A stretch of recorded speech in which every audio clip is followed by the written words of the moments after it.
my beloved child. You think, my silence means I have gone far away, but in truth I am only changing where I stand, so that I can protect you from an angle you have never seen. You think you have been left behind, yet in that darkness I am reshaping you with my patient hands.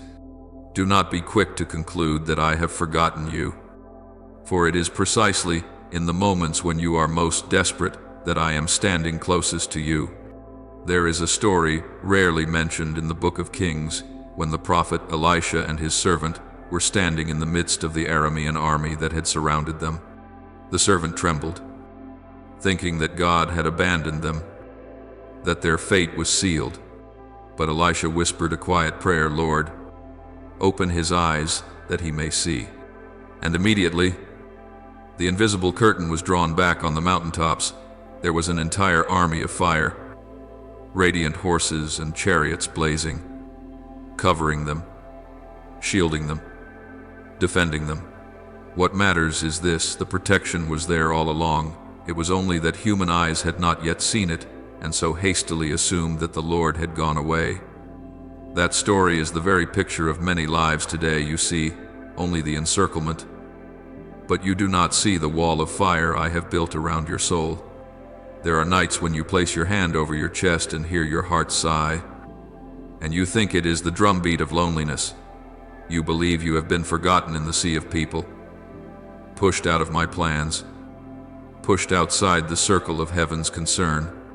Yet you do not know that at the very moment you feel most empty, I am quietly laying a new foundation within you.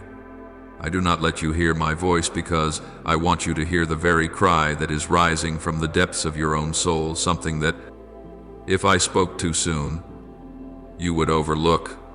Your first misunderstanding begins right here, when you sense silence. You assume I have disappeared.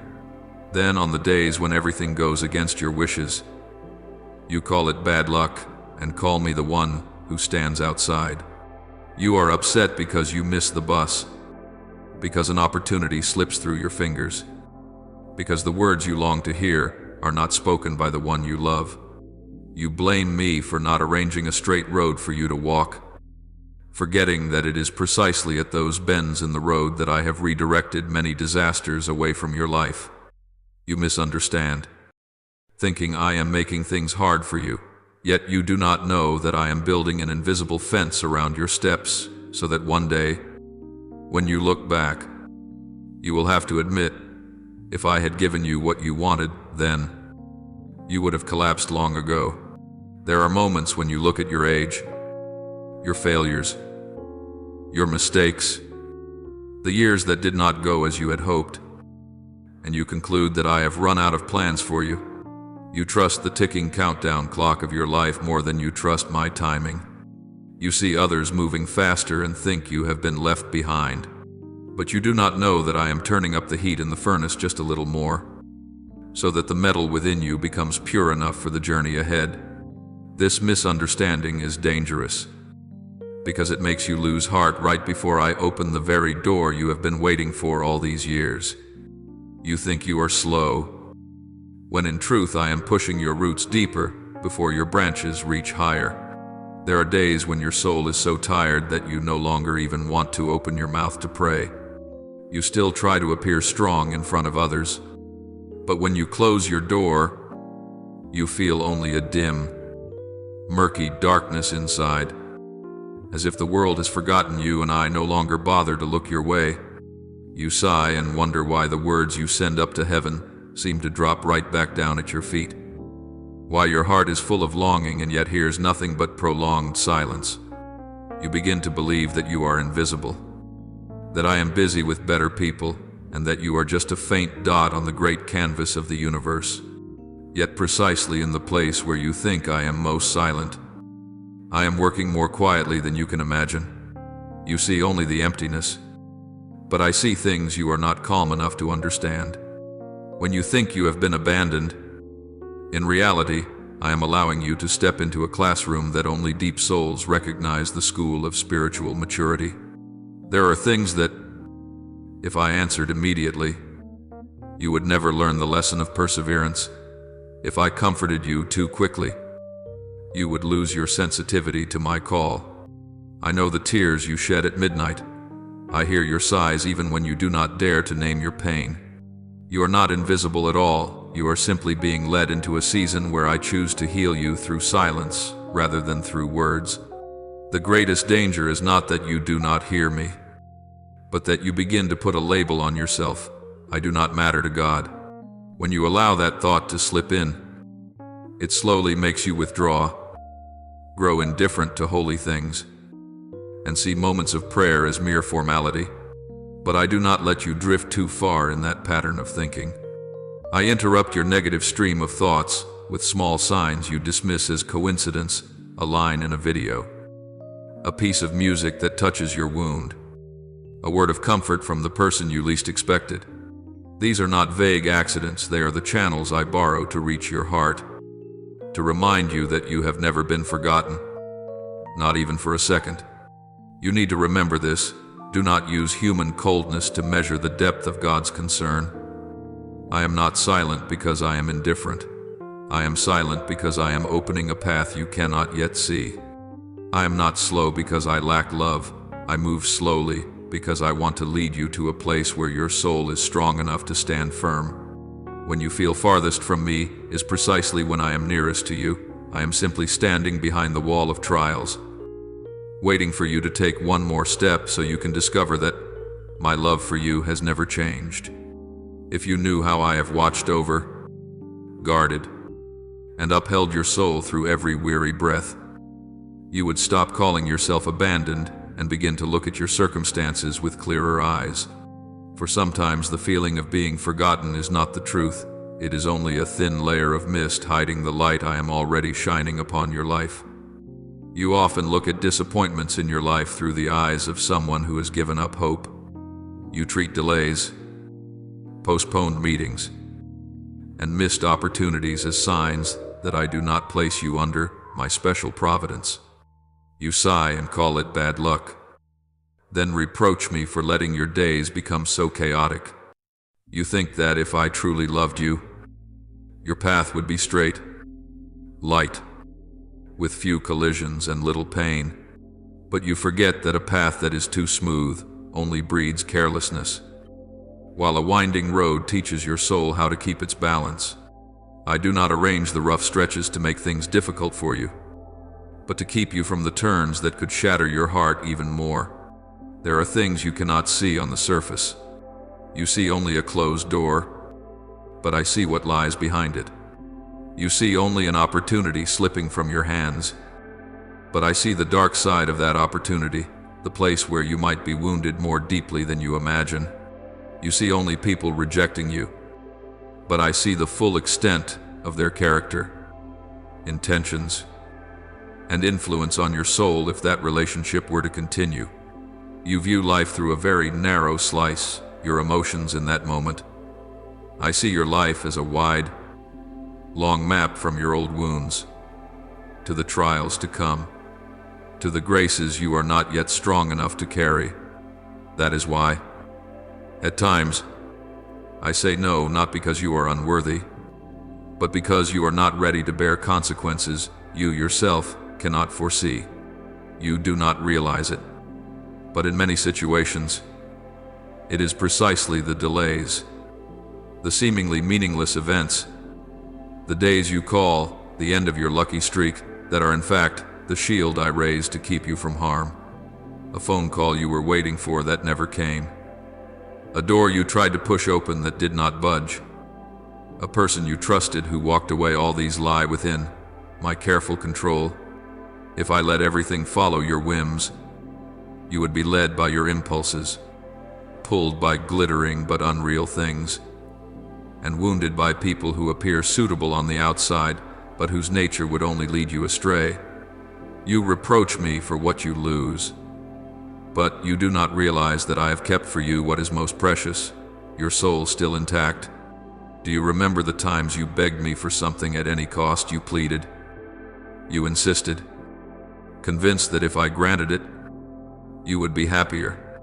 Yet, as time passed, You realize that what you once desired so fiercely had become a burden for someone else. If I had yielded to you then, you might now be carrying pains you are, by grace, spared from today. Some things are withheld because I love you, but some things are taken away also because I love you. You see only the word loss, but I see the word preservation. You think I am robbing you of joy, but I know that I am disarming a future sorrow you would never have had the strength to face. The danger lies here. You start to see every difficulty as a sign that I do not love you. You confuse trials that help you grow with disasters meant to destroy you. You cannot distinguish between the scratch that wakes you up and the blow I have already blocked on your behalf. You grow angry at me for the walls standing before you, not realizing that these walls have saved you from much darker valleys. You resent me for not letting you walk straight ahead. But you do not understand that the straight road you long for hides a deep pit you cannot see. You want everything to be smooth so that life feels easy. I want you to mature so that you can live stronger, wiser, and freer. There are times when you complain, "Why does God keep letting bad things happen to me?" But you have never asked, if I did not intervene, how much worse would those things have become? You see only what you lose, not what I have kept from you. You see only the obstacle before your eyes, not the rescue behind it. You see only what you do not have, not what you do not have to endure, because I stopped it before it could harm you. If I let you look back at all the strange coincidences, all the times you escaped in the last moment, all the times someone happened to say a sentence that changed your decision, you would know that I have never stood outside your life, not even for an instant, more than once. I have pulled you out of things you clung to, thinking they were happiness, when in fact they were draining your soul. You kept accusing me of taking away what you wanted, not knowing that I was giving you back what you needed. I took away the one who did not know how to cherish you, to bring you the one who can recognize the true worth of your soul. I took away a path that looked bright, but was bright only on the surface. Inside, it was full of shadows that could swallow your calling whole. You saw the false light and called it opportunity. I saw the long, slow wearing down and called it the waste I do not want you to fall into. You must understand this. I never allow trials to come without meaning. Trials are not punishment. They are a form of protection. When you go through what you did not want, I am not standing far away as a spectator. I walk beside you, letting your heart grow stronger bit by bit. I let you stumble a little so you can learn how to stand. I let you slow down so you can see the road more clearly. I let you feel the hollow ache so your soul can discern between what has true value and what is only beautiful in your imagination. Each time you face hardship, you think I have left, but in truth, in those very moments, I place my hand on your shoulder more firmly than ever. I long for you to pause and look at your life with the eyes of someone who is being protected, not with the eyes of someone who is being punished. When a door closes, ask, what is behind this that I have not yet seen? When a plan falls apart, ask, am I being saved from something even greater? When someone walks away, ask, who would I have become if that person had stayed? You will see that every near miss, every wrong beat, every time life refuses to go according to your wishes, has a carefully arranged reason. I never let a miracle happen carelessly, and I never allow delay to occur without carrying within it a subtle reward. Do not grow weary of me just because I do not indulge your passing emotions. My love for you is not founded on the shallow impulsiveness of a fleeting moment. That love looks far, looks deep, looks into the very shape of your soul in the future. I did not form you so that you would live an easy but empty life. I formed you so that you would live a life of depth, of courage, of the capacity to pass through storms and still keep your inner light clear. And for that to happen, you must walk through the trials I allow to enter your life, not to exhaust you, but to make you more steadfast and more spacious within. So I want you to look again at all the times you almost had it in your life, and ask me a question that many people do not dare to ask. If that day you had given me exactly what I wanted, would I still be standing today? I believe that when you answer this question with complete honesty, you will see that I have protected you far more than you ever felt. Because my love for you is not a love that keeps you in passive safety, but a love that teaches you to grow strong, to discern, to recognize what truly brings life. I never abandon you. I am only saving you in ways you have not yet learned how to understand. There are seasons in your life when you look back on your youth and see only crumpled pages. You regret the years that slipped away like the wind. Regret the opportunities you missed. Regret the dreams you once held but never carried out. You look around and see people far ahead of you, some more successful, some more stable, some already close to their dreams, while you are still fumbling along with hesitant steps. Then your soul whispers that you are late, too late to change, too late to begin again, too late for me to still open a way just for you. But, my child, that is the gentlest yet most deadly lie that darkness loves to plant in the minds of those I love. For as soon as you believe that you are too late, you yourself close every door I am about to open. You do not know that I hold time in my hand, while time itself is but a falling leaf resting in my palm. You feel pressured by the pace of society, by the rhythm of others, by invisible deadlines that I never set for you. You think that dreams must blossom while you are still young, that your calling must appear while you are still full of energy.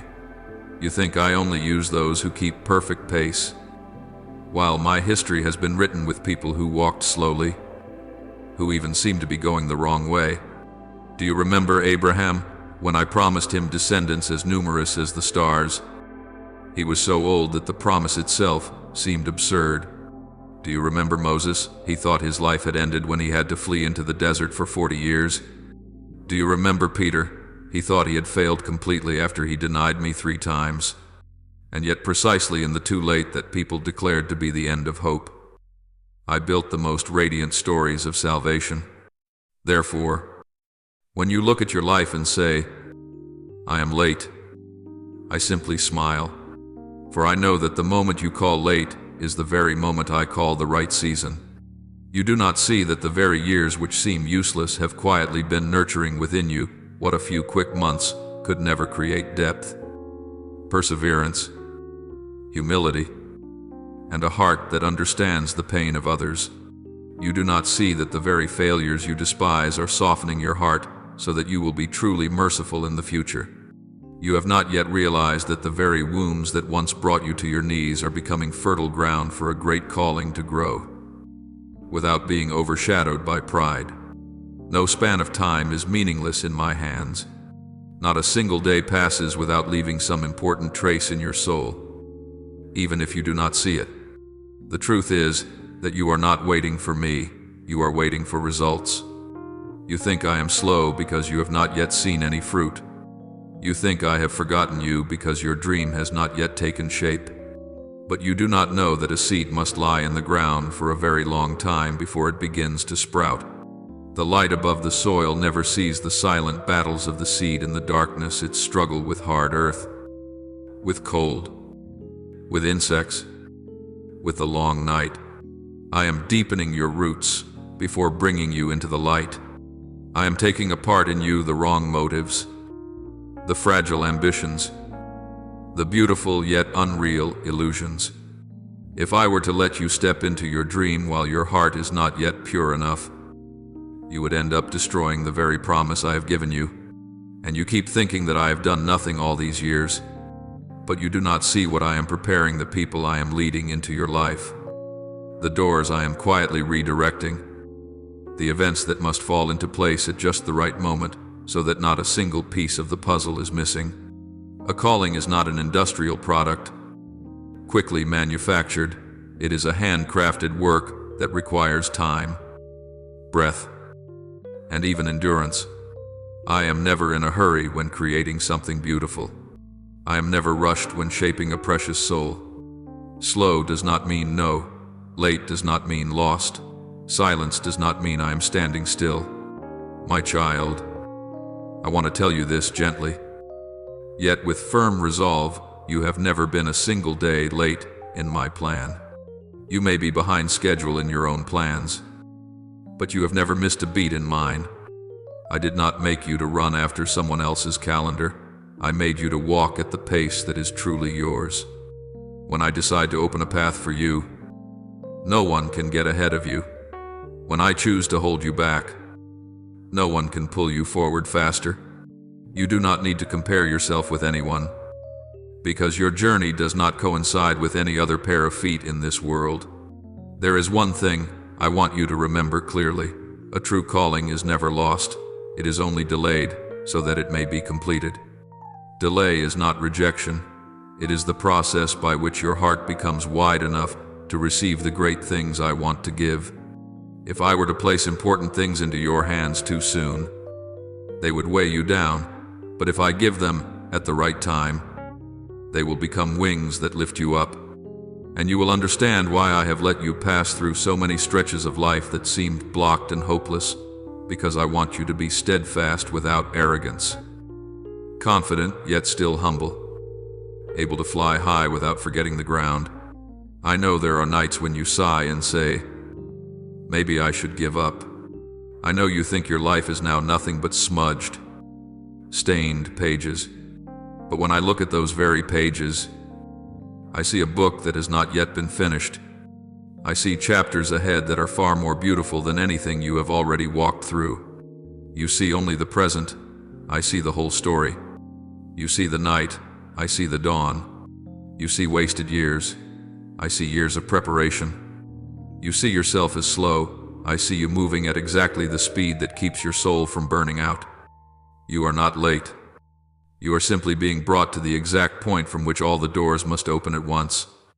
And when I open them, you will understand all those years when you thought you were going backward were in fact the backward steps needed to gain momentum. Trust me, no calling is ever lost simply because time has passed. Only a soul that abandons itself will fail to see what I have prepared. But I believe you are not someone who gives up. I know there is still a spark within you. If you will place that spark in my hands, I will turn it into a torch that will lead you to the promise. There are pains in your life that have sunk so deep that you have begun to treat them as part of who you are. They are no longer merely memories. They have become the lens through which you look at the world and at yourself. You have endured betrayal, contempt, abandonment, wounds inflicted by those you thought were meant to protect you. You have lost faith in goodness, and little by little you have fastened an invisible label onto your heart. I am not good enough. I am damaged. I am a flawed version of creation. You do not speak these words aloud, but I hear this self-condemnation every night.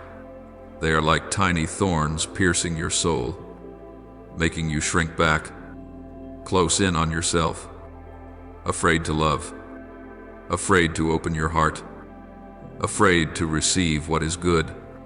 You do not realize that the most dangerous thing is not the wound itself, but your choice to build your identity around it.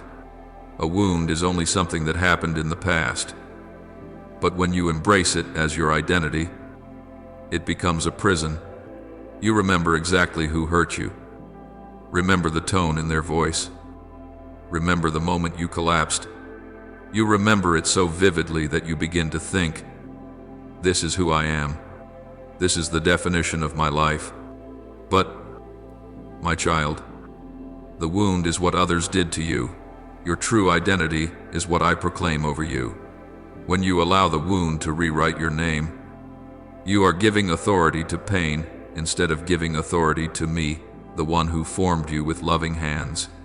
I know there are memories you have locked away in the darkest room of your soul. You do not want to remember, do not want to think, do not want to touch them. You think that locking them away will make them disappear. But pain never disappears when it is buried. it only sleeps.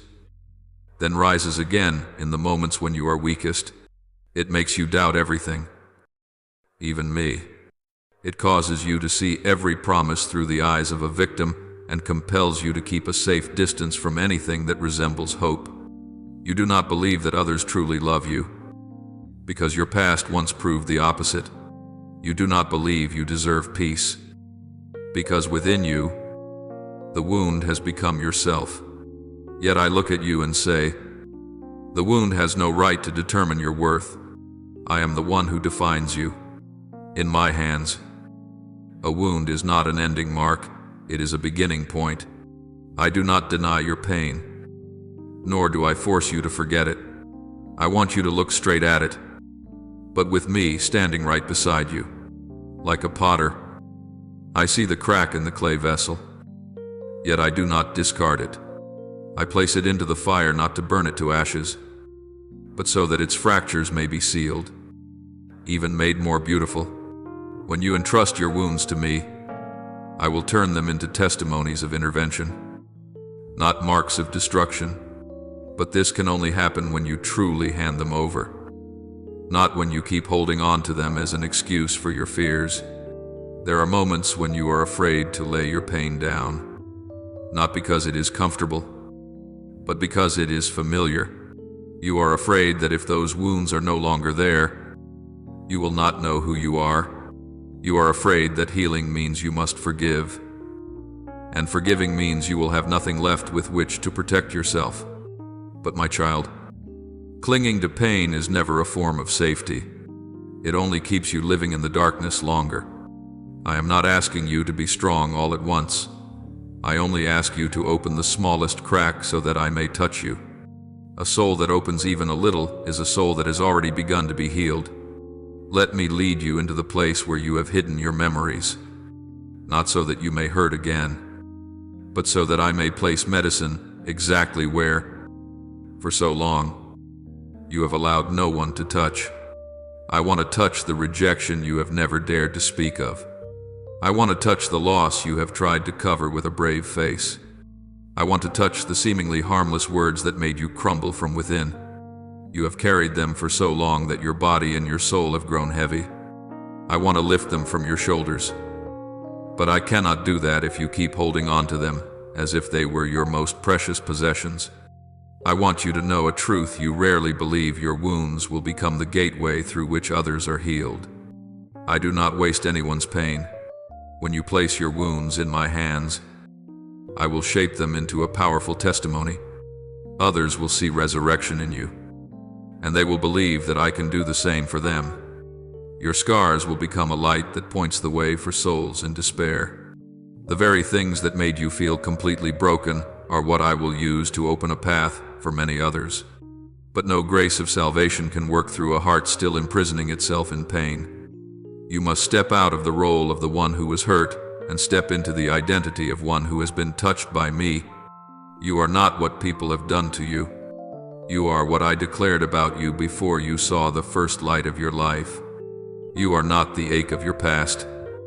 You are the breath I am breathing into your present. You are not a faulty version. You are an unfinished yet hope-filled work in my hands, the one who never abandons any work once begun.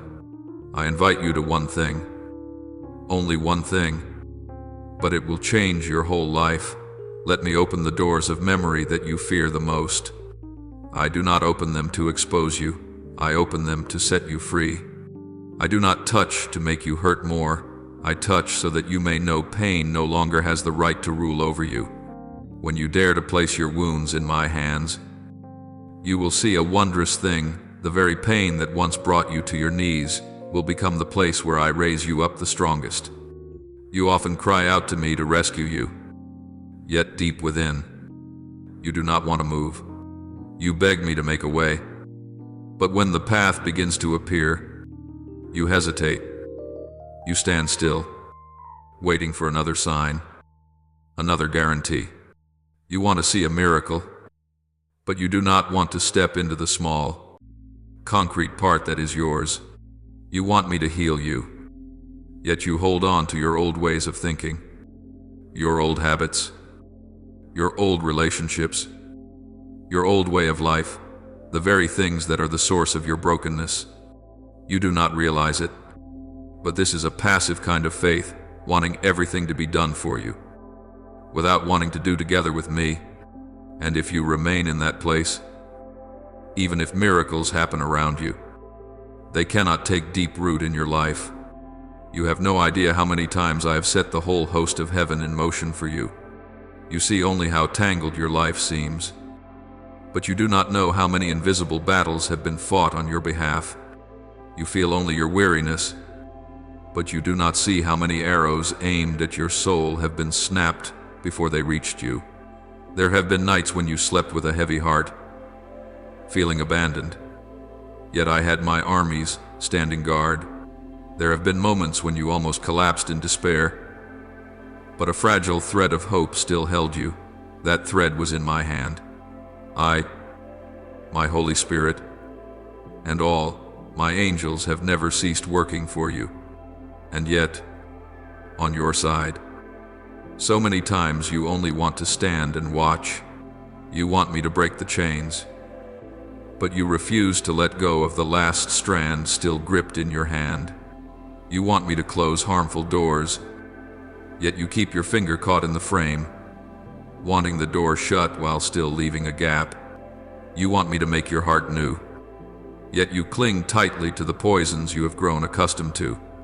You say, "Set me free," and then you turn right back to the same patterns of thought, the same places, the same people you know will drag your soul down into the pit. You do not see this contradiction, but I see it clearly. You long for a miracle, yet you are afraid to let that miracle change your real, everyday life. Passive faith makes you accustomed to the role of the victim. You retell, over and over, what others have done to you, the injustices, the wounds, the losses, as if that were the whole story. You need to be heard, and I understand that, but I do not want you to spend your whole life in the role of the injured one, because when you see yourself only as a victim, you will always be waiting for others to change, for circumstances to change, for some miracle to appear from the outside, and you forget that I am also inviting you to change from within. I do not deny what you have gone through. I simply do not want you to build your house forever on that land of sorrow. I want you to step out, even if it is only one small step, so that your life is no longer defined by what has happened, but by the one who is walking with you. Remember this, a miracle is not always a dazzling event exploding on the outside. A miracle is first of all the moment you dare to cooperate with grace. When I say to you, forgive, that too is part of the miracle. When I say, leave that path behind, that is the difficult part of the miracle.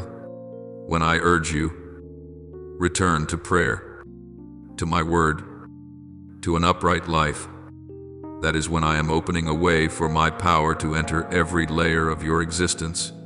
Miracles do not happen by you just sitting there, giving up, waiting for some sudden turn that makes everything disappear. Miracles happen when my hand takes yours, and together we begin to act. So many times I have whispered in your heart, take one step, not a giant leap, but a small step, just enough to show that you still want to live, still want to believe, still want to walk with me. I say, open your heart again. Even when you tremble because you have been hurt before, I say, lay that burden down, even when you feel it has fused to your very self. I do not demand that you be perfect before you come to me. I only ask that you not insist on fixing yourself in the same old place. My spirit has often stirred your heart, bringing tears to your eyes at a verse of scripture, a word of reminder, a sharing that touches your deepest wound. That is not a passing emotion, that is me knocking at the door. But if you are moved only for a moment and then go back to living exactly the same way, that flame will slowly die. I see in you a deep longing. You want to be strong, to be free, to be unbound. to escape the cycles of sin, the repeated, wearying relationships, the familiar temptations. Yet between longing and reality, you often stop at wanting without doing anything. You wait until you feel inspired enough, until circumstances become easier, until others change first, until I clear away every obstacle before you move. But my child, true faith does not wait for everything to be favorable before it dares. True faith begins when you step out even while your heart is still trembling, even while circumstances are not yet settled, even while your wounds have not completely disappeared. I want you to understand this. I do not need a flawless warrior in order to use you. I use those whose hands still tremble when they take up the sword, yet they dare to grasp it. I use those who still carry scars, yet dare to stand up. I use those who have fallen before, but refuse to use their failures as an excuse to stay down. I do not want you to live a faith that ends with being moved by a video or shedding tears at a song, only to have your life remain unchanged afterward.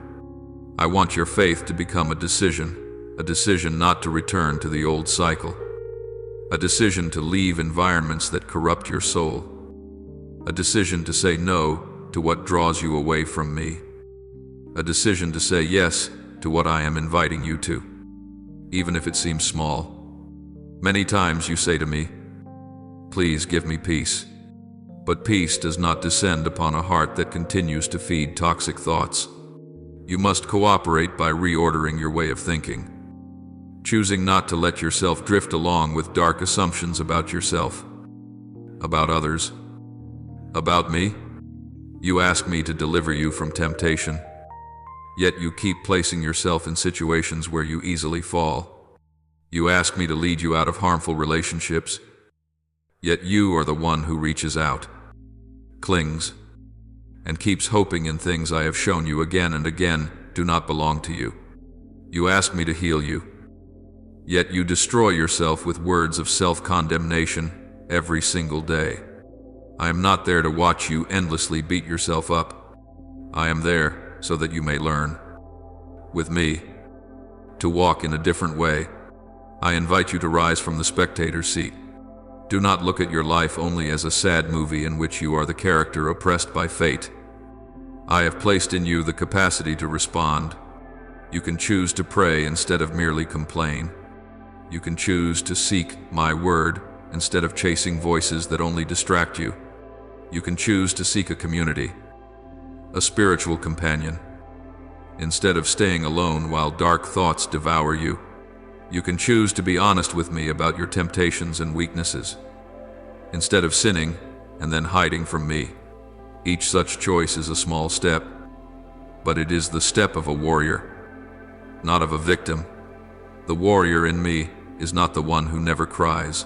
A warrior is one who knows how to weep and still prays, who knows weariness and still clings to faith, who knows their weakness and still dares to say, "Use me."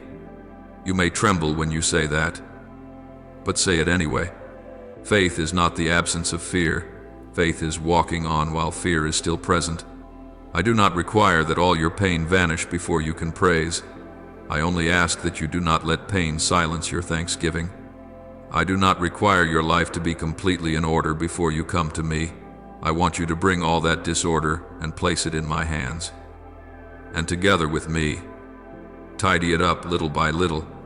My child, I have done and am doing my part, protecting, intervening, lifting you up, enlightening you. Now it is time for you to do your part, to obey, to walk, to choose, to cooperate. When my part and your part meet, the miracle will not remain only on your lips, not remain only as a fleeting feeling. It will penetrate the very structure of your life, shaping the way you love, the way you think, the way you work, the way you face suffering. Then your faith will no longer be merely a beautiful idea, but a new way of living. I do not promise you a path without tears, but I promise that if you will stop standing still and begin to cooperate with me, Step by step, day by day, you will see you are no longer someone swept away by circumstances, but one who walks with God. And that is the greatest miracle of your life. I have seen the whole course of your journey long before you could name your first dream. What seems to you as nothing is happening does not mean my hands are empty. There are many things I have set aside for a time, not because I forgot, but because I know that if I placed them in your hands too early, they themselves would weigh on you so heavily that you would no longer recognize who you are. There are blessings which, if given while your heart is still immature, would become pressure, become reasons for you to boast in yourself rather than give thanks to me. I do not want blessings to become chains. I wait until your heart is soft enough, deep enough, awake enough to hold what I have prepared without losing yourself. That is why there has been a long season when you thought you were standing still, that every door remained shut, when in truth, that was the time I was patiently shaping the inner part of you, the part no one sees, yet the very part that will determine your whole life. Don't think that the fact you still haven't been able to lay your hands on the things you long for is a sign that I am standing outside your life. In reality, it is precisely in those silent stretches that I have, time and again, redirected a meeting, changed the time of a trip, adjusted the route you take to work, slowed down a message that seemed harmless. Every small detail, every event that doesn't go according to plan is a stroke of the pen I use to redraw the path of your life. When you think you are being left hanging in midair, I am quietly arranging each piece so that, when you step into the moment I have appointed, everything is ready. You only see the emptiness in front of you, but I am preparing the fullness behind the scenes. You only see yourself being delayed, but I am keeping you from rushing headlong into a land where your soul has not yet put down enough roots to stand firm. Now, deep within, you can sense that something is different from before. Can't you?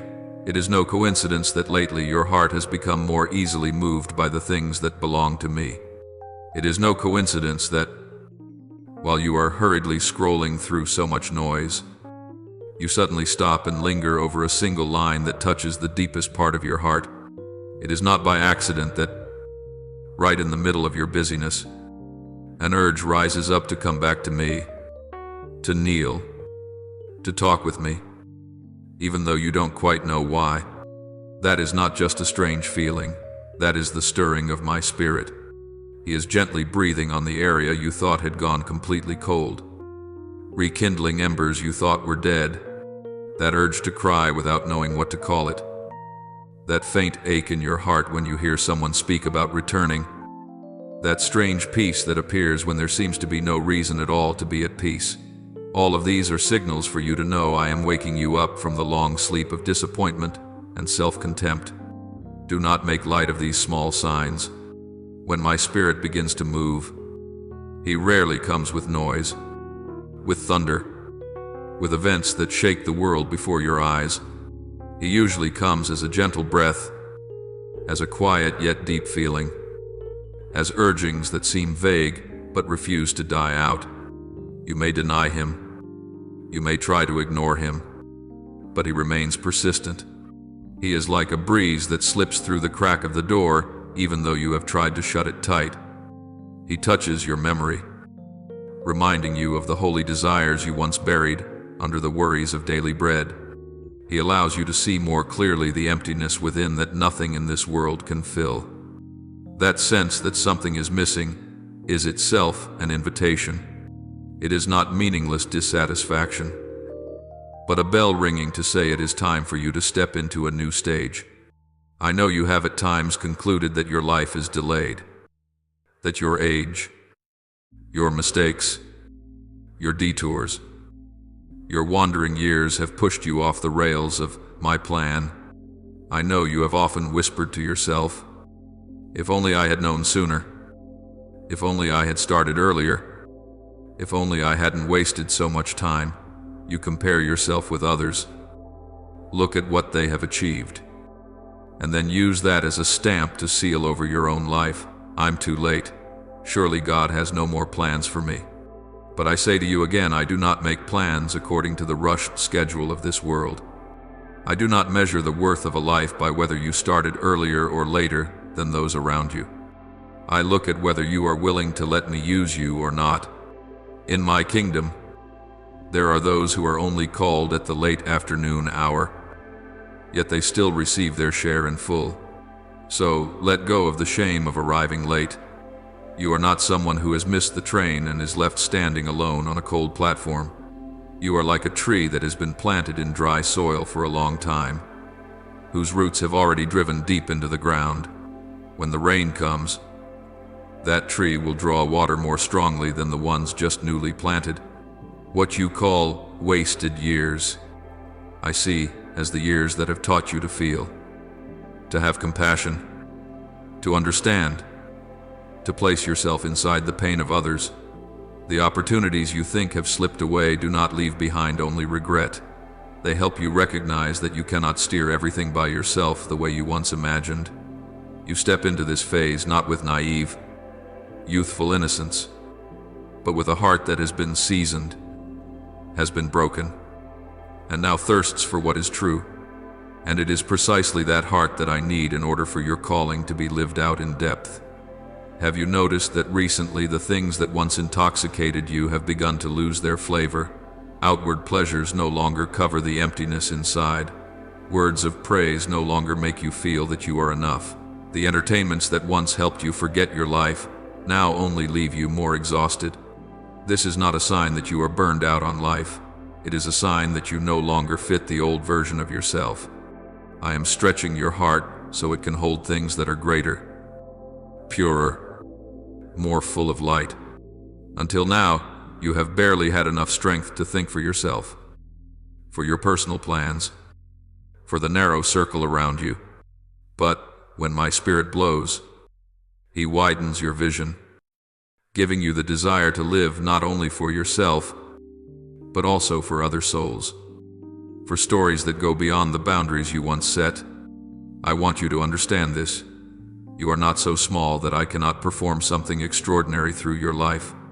What the world calls ordinary, unremarkable, I can still use as precious material. I have chosen people who were not highly regarded, faces no one paid attention to, those who had made many mistakes. And through them, I have written radiant chapters. I delight in writing a story with pens that seem to be the ones no one wants to use. Not because I lack options, but so that no one can mistake the outcome as the work of their own strength. When people are astonished and ask, "How could it be this person?" I smile, because that is the very sign that my hand is at work. You too are on the list of those whom I want to use in this way. If you are willing to place your life in my hands, including the parts you consider ruined, flawed, or dark, you may still be asking yourself, but how can I know if this really is the right time? How do I avoid confusing mere emotion with a true invitation? You do not need to understand every detail. I am not asking you to grasp the entire blueprint. I only ask you to respond with very small but concrete steps. When your heart stirs with the desire to return to me more deeply, do not quench it with the words, "Maybe another day." When you feel urged to let go of a relationship that is wearing down your soul, do not rush to bargain with me. When you hear a thought resounding within you, go back to prayer. Touch my word. Seek me more earnestly. Take that as the sound of your own name being called. You do not need a large signboard falling down from the sky. The changing of seasons in a soul always begins with movements that are gentle but persistent, like that. At the appointed time I have set, the things that truly belong to you will appear along your path without you having to fight and grab for them. But their arrival is not given so that you can sit back and enjoy them, but so that you can cooperate even more wholeheartedly. I am not leading you into a phase made up only of favorable conditions. I am leading you to a place where every step you take becomes a lived yes. The graces I give you are not medals to be displayed, but instruments for service. The great doors I am about to open are not there to give your ego more room to grow, but to give you opportunities to pass on to others what has been comforting, healing, and teaching you through all these years. You are being prepared not to be impressive, but to be steady when the eyes of others are turned toward you.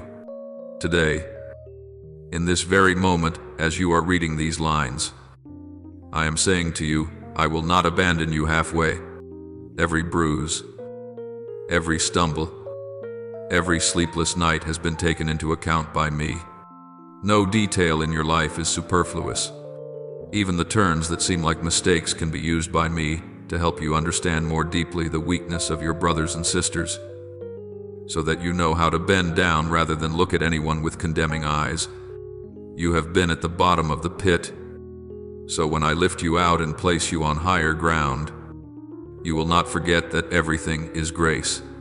That is precisely what makes you a safe instrument in my hand, not relying on yourself, not forgetting the source, not losing a heart of mercy. Therefore, let the lie that says you are too late, too bad, too small fall away today.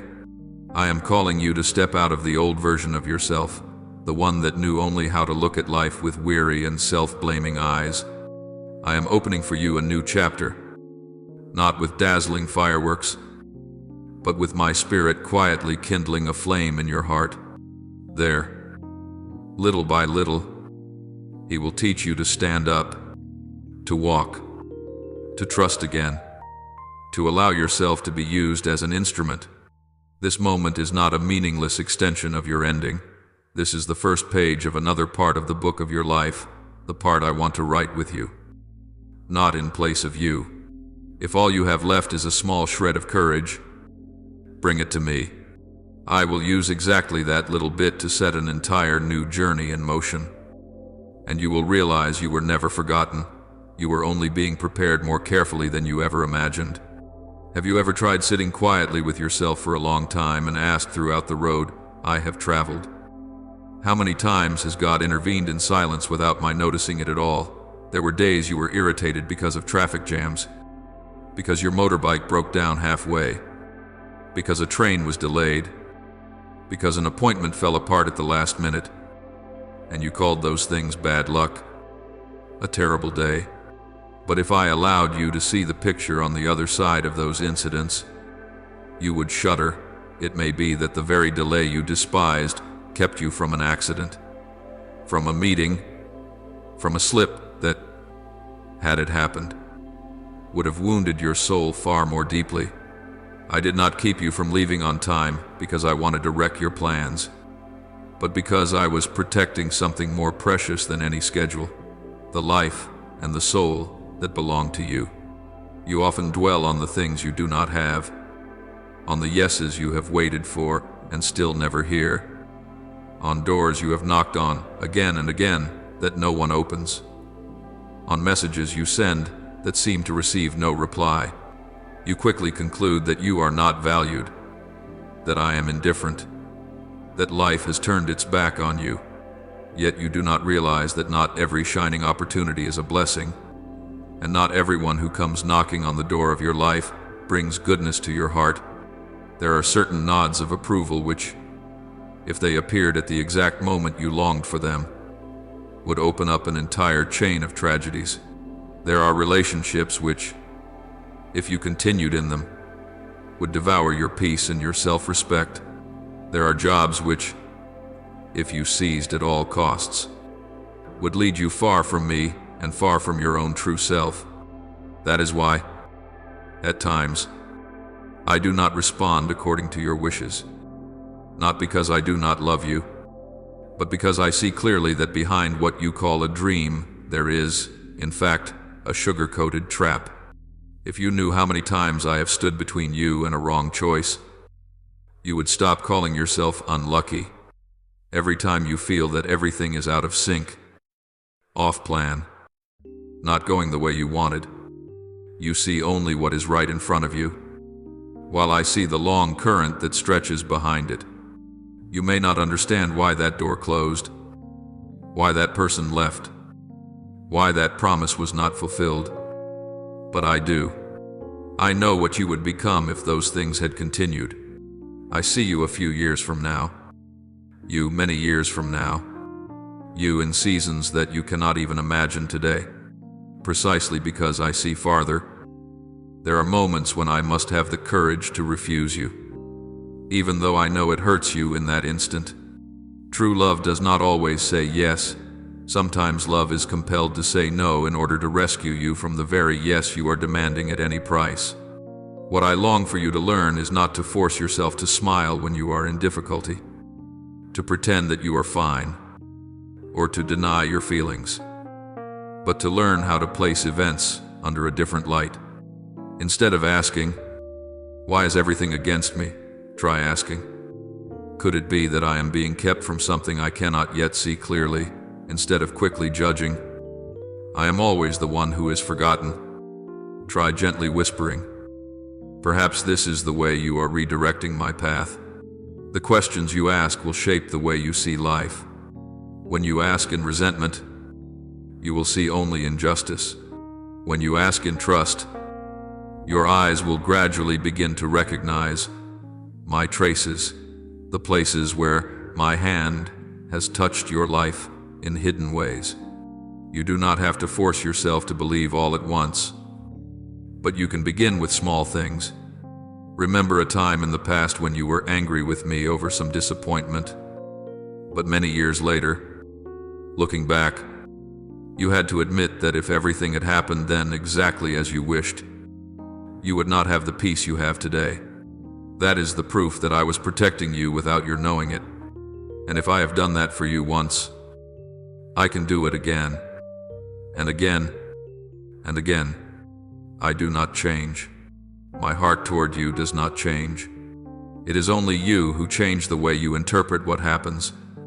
You often demand that I explain why immediately. You want clear answers, this reason, that meaning, this purpose. But my child, many times what you need is not an explanation but a presence. Even the most perfect explanation cannot wipe away the tears on your face. But when you become aware that I am by your side, your pain begins to have room to breathe. You ask me, "Where are you when I am exhausted?" And today, I answer you by my very nearness. I am using these lines to touch the deepest place you have tried to hide. I am not answering you with theories. I am answering you with myself. I am here, in this very moment, in the midst of the countless noises of the world, placing my hand upon your heart and saying, "I am still here. I have never left." You may or may not believe it, but the very fact that you are reading these words is already a sign. Among the millions of things you could scroll past, you stopped here. Among the thousands of concerns that could occupy you, you chose to give time to this conversation. Do you think that is just coincidence? I have used even algorithms, suggestions, and your accidental clicks to open a small pathway into your mind. Because you have grown so accustomed to feeling invisible, I must use very concrete things to show you that I am aiming at you, personally, right now. I am not speaking in general, I am speaking in the singular. To the heart that stands before me, to the one who is reading these lines with a weariness no one else fully understands. I know there have been moments when you have told yourself, "What is the point of praying? I keep talking, but no one hears." You imagine that the words you speak in the dark simply dissolve into the air. Yet every whisper of yours is recorded by me, not in some lifeless notebook, but in my very heart.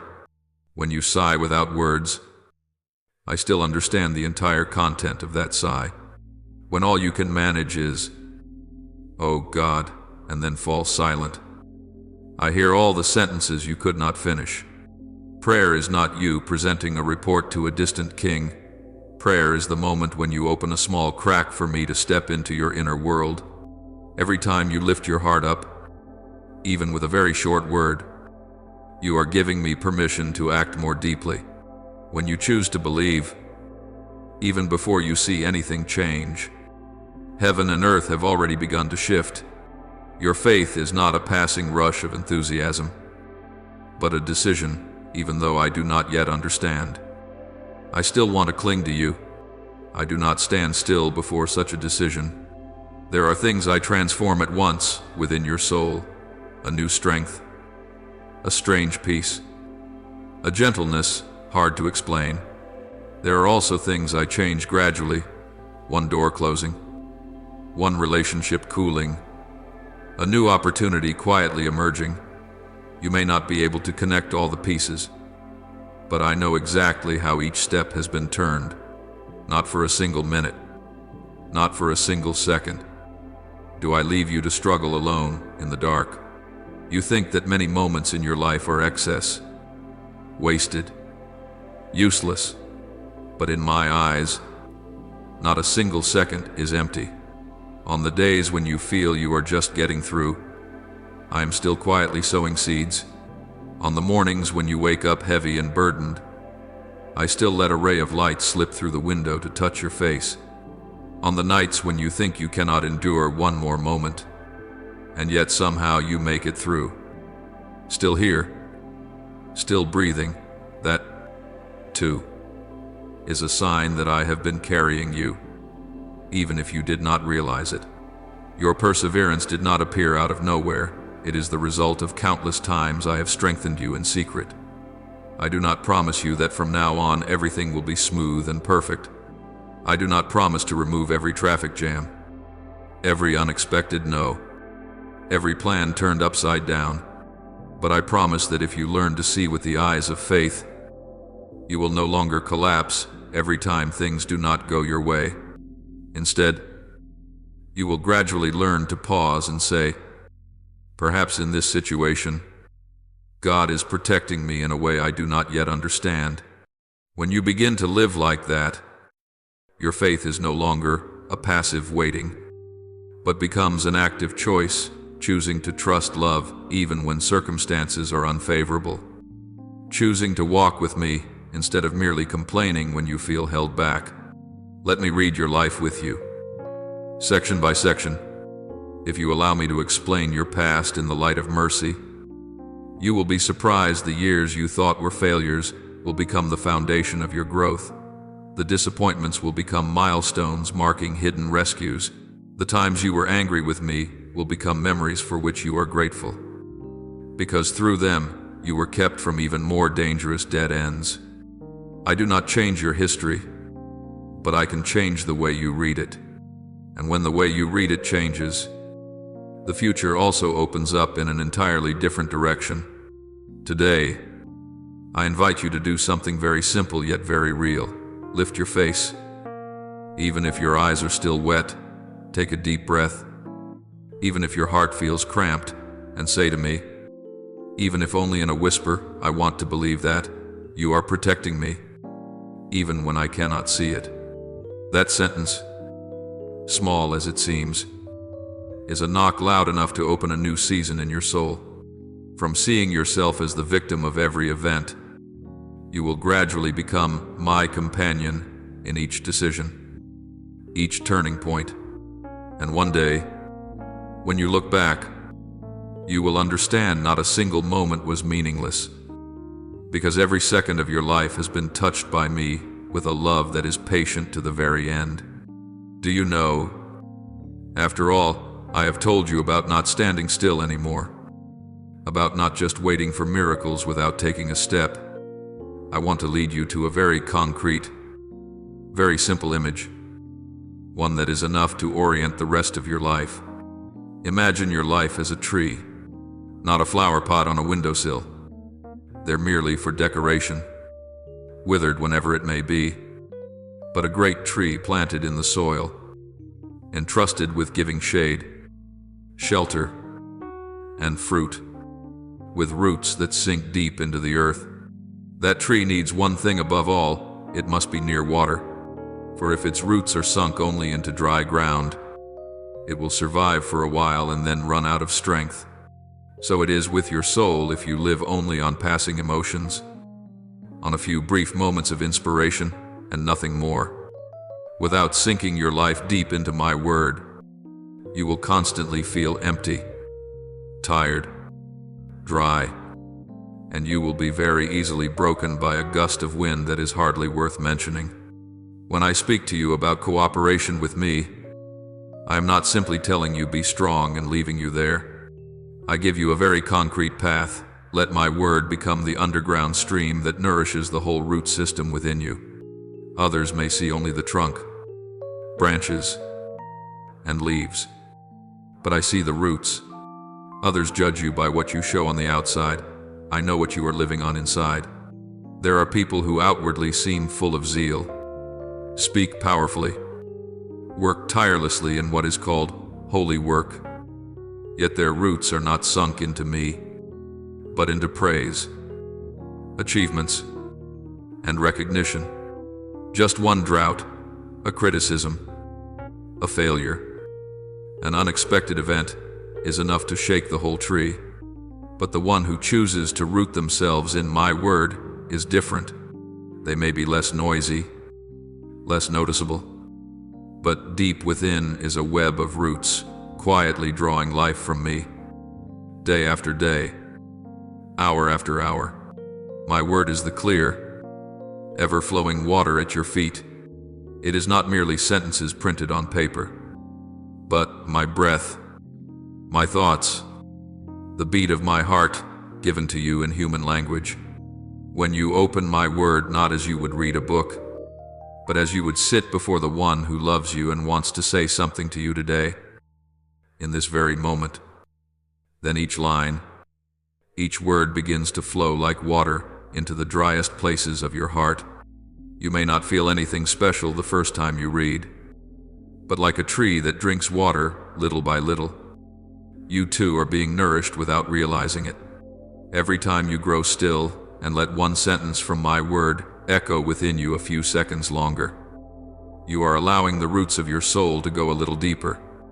Out there is so much noise fighting for your mind, news, social media, endless conversations, endless comparisons. All of that is like swirling winds kicking up dust, leaving your thoughts scattered. My word, however, is the opposite. My word is like a quiet stream flowing at the bottom of your heart, unassuming and silent, yet persistent, steady, crystal clear. If you allow yourself each day to step away from that noise for a little while, just a little, to sit down, take a deep breath and say to me, "Today, please speak to me through your word," you will begin to notice the difference. Your gaze will change. Your reactions will change. The way you look at events will change, not because you are trying to be more positive, but because the water within you has changed. Then, in time, like a tree that has reached its season, you will begin to see fruits quietly appear. Not the glittering things on the surface that people marvel at for a moment and then forget, but the hidden changes in your character, in the way you love, in the way you endure, in the way you forgive. In the past, a single harsh word was enough to make you explode, but now you know how to soften your voice and choose your words. Before, whenever something did not go your way, you were thrown into confusion and resented me. But now you know how to pause, breathe, and ask, "What are you teaching me through this?" Once, you were easily irritated, self-centered, demanding, but slowly a strange gentleness begins to grow within you, a patience you never believed you possessed. These are the first sweet fruits of my word in your life. Others may not know how to name them, but I know every fruit, every fragrance, every seed hidden inside them. You may be surprised to realize that the very situations that used to make you collapse still happen now. But the outcome is no longer the same. The wind still blows, the rain still falls, and at times the storms are even fiercer than before. Yet the difference does not lie in the weather, it lies in the roots. A tree whose roots reach deep to the water source does not fear a long, scorching heat, because beneath the surface there is always moisture. In the same way, when your life is rooted in my word, you will not be emptied by long seasons of drought. You may grow tired, you may weep, you may feel confused, but deep in your heart, you know you are not abandoned. You no longer come to me with a tone of accusation, asking, "Why did you let this happen?" But you speak to me with a faith that still trembles, yet is real. I do not understand everything, but I know you are here. That is the difference between a soul that lives off the surface of its emotions and a soul that lives from the steady stream of my word. When I ask you to trust my word, I am not calling you into blindness. I am calling you to anchor your life in the one thing that does not decay: the world, people, circumstances, even the emotions inside you. Everything changes. Today people may love you, tomorrow they may forget you. Today you may feel full of energy, tomorrow you may only want to lie down and let go. But my word does not rise and fall with your moods. What I have spoken over you, that you are loved, chosen, called, kept, does not change just because of a few events this week.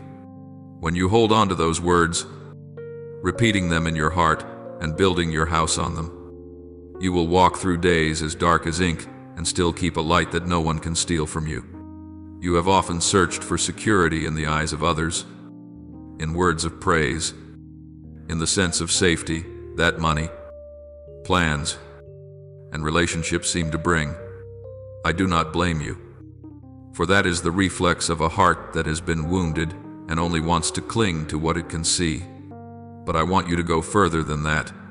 I want you to know that true security is not found in how many things you can hold on to, but in whose hand you are held.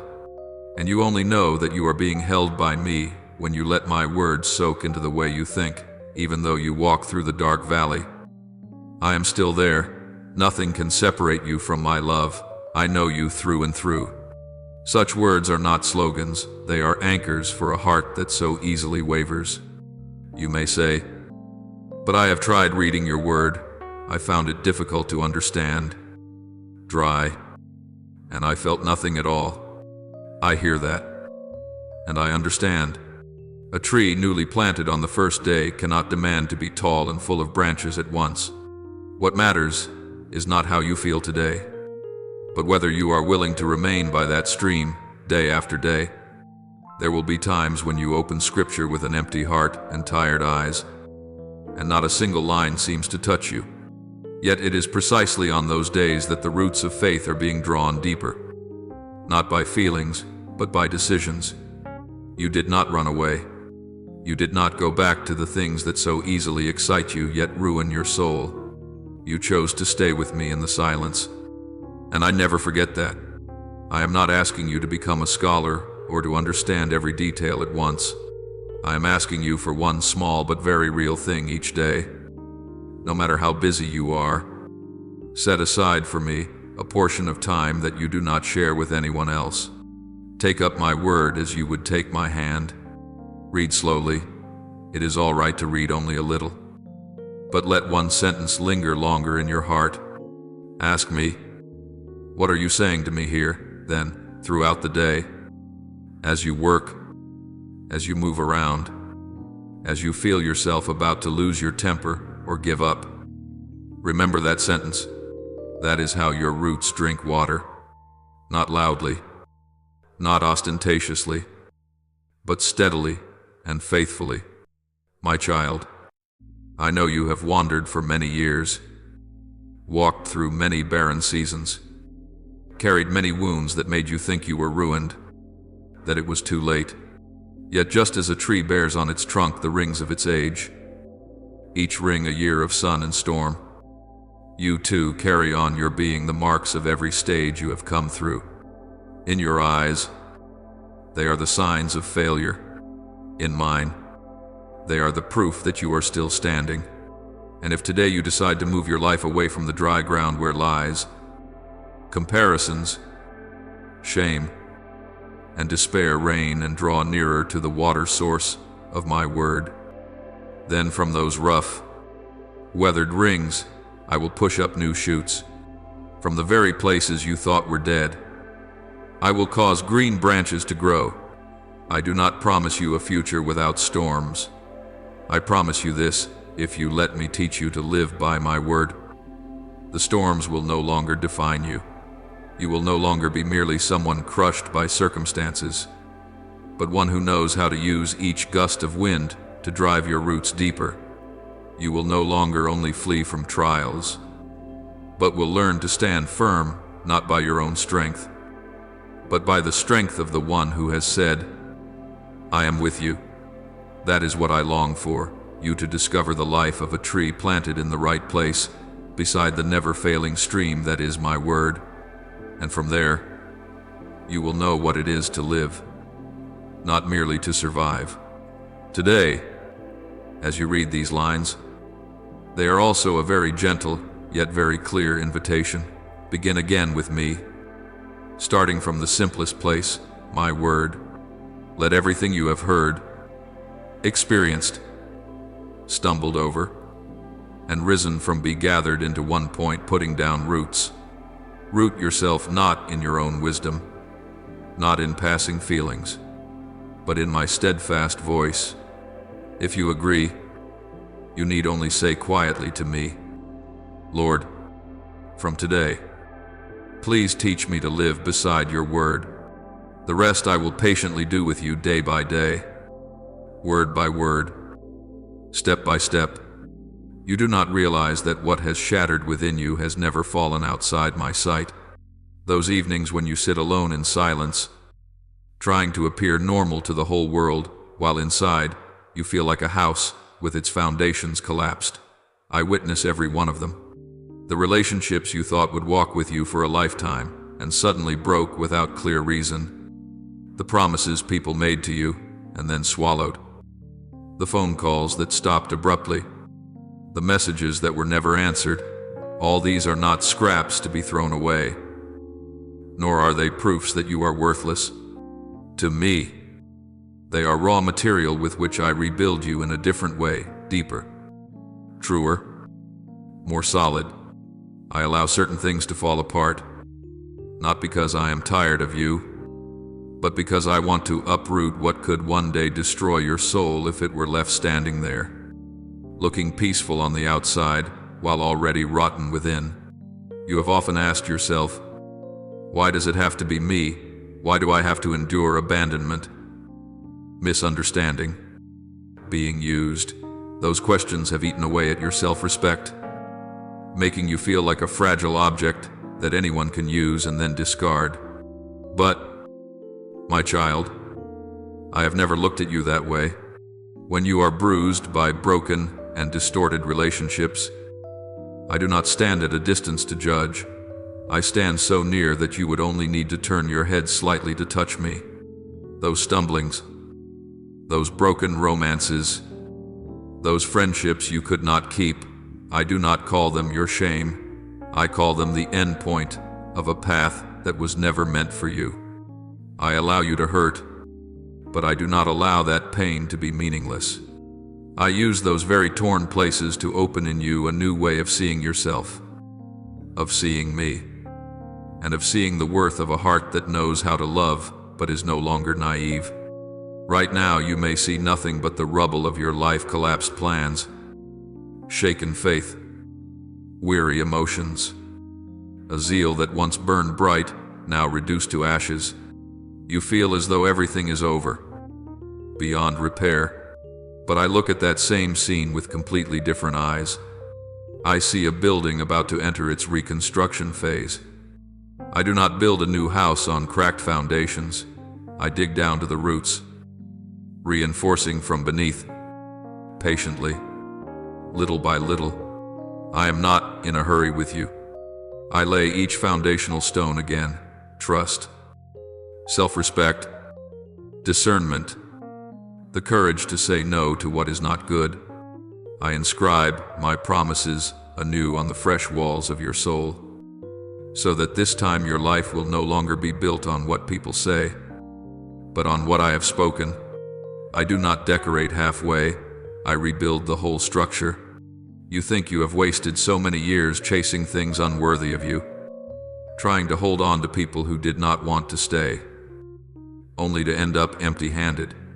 You regret the youth that slipped away in confusion, regret the energy poured into the wrong places, regret the sleepless nights spent trying to preserve something that you now clearly see did not come from me. You call those years wasted, thrown away, a meaningless detour in your life. But I do not call them that. In my eyes, not a single one of your days has been discarded. Even in the years when you lost your way, I was quietly sowing seeds into them, a sensitivity to the pain of others, real-life experience, awareness of hidden traps, the capacity to empathize with those who have fallen as you have. You thought you had gathered only wounds, but in truth you have gathered a treasure, the treasure of a heart that is no longer superficial. I know you still carry the thought, if I had not taken that wrong turn, I would probably be much better now. You compare yourself with this person and that person, those who seem to have walked the right path from the beginning, stumbling less, breaking less. You wonder whether I still want to use you. When your journey has been so uneven and tangled, I want to answer you plainly. I do not merely still want to use you. I intend to use those very twists and turns as material for your mission. What you see as detours, I will turn into channels of grace for others. The mistakes you are ashamed of, if you let me purify them, will become a language that enables you to reach hearts stuck in the very places where you once fell.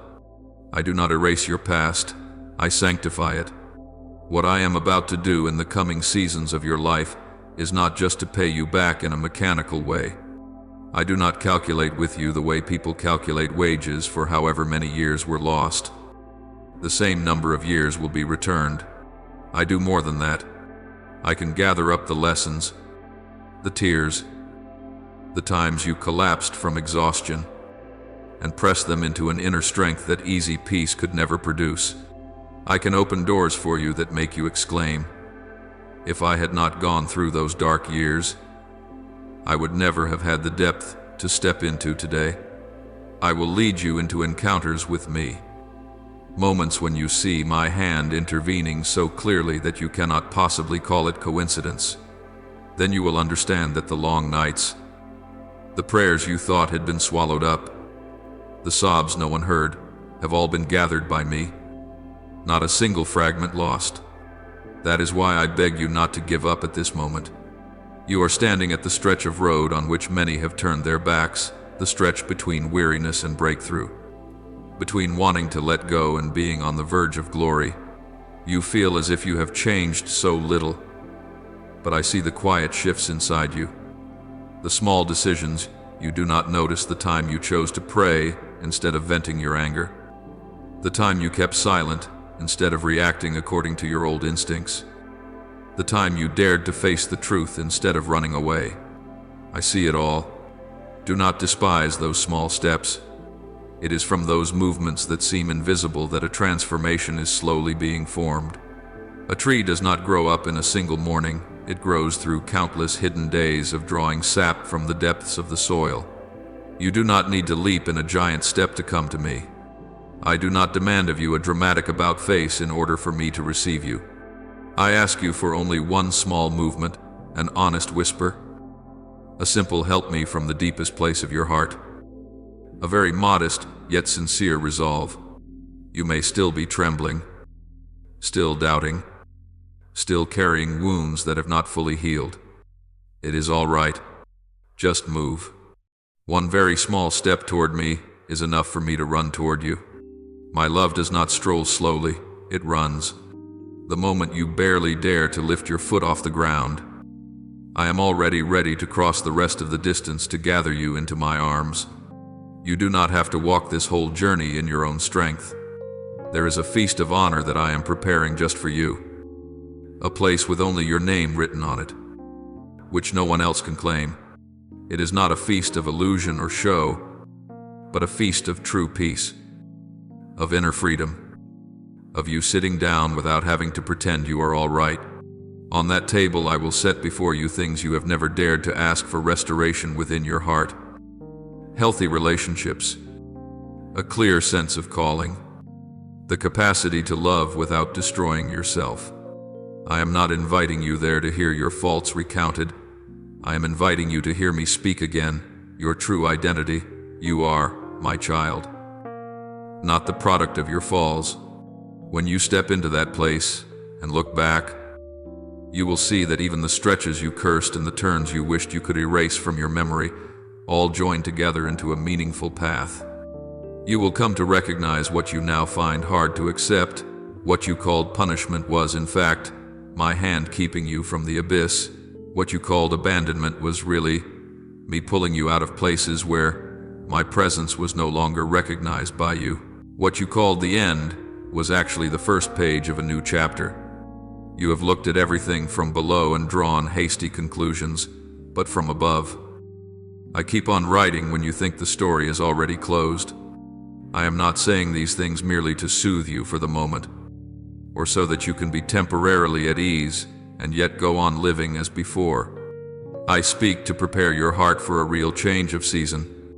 There will come a time when, if you agree to let me lead you, you will no longer live with the question, why did that happen to me? But you will begin to ask, how can I use what has happened to love and serve better? When the question in your heart changes, you will clearly see that your heart has been rebuilt. The old cracks are still there, but they no longer throb with pain. They become the lines of a pattern that shows the vessel has passed through fire without shattering. Hold on to this as a sure promise. I do not forget your tears. I do not waste the years that seemed useless. I do not brush aside the days when you forced a smile while your soul was falling apart. All of it will be gathered into the work I am building. One day, when you look back, you will not say, I wish that had never happened. But you will whisper, if I had not walked through that dark stretch, I would not know how near the Lord is today. And then you will understand waiting is not an empty, meaningless span, but a bridge that carries you from the old self into the new life in me.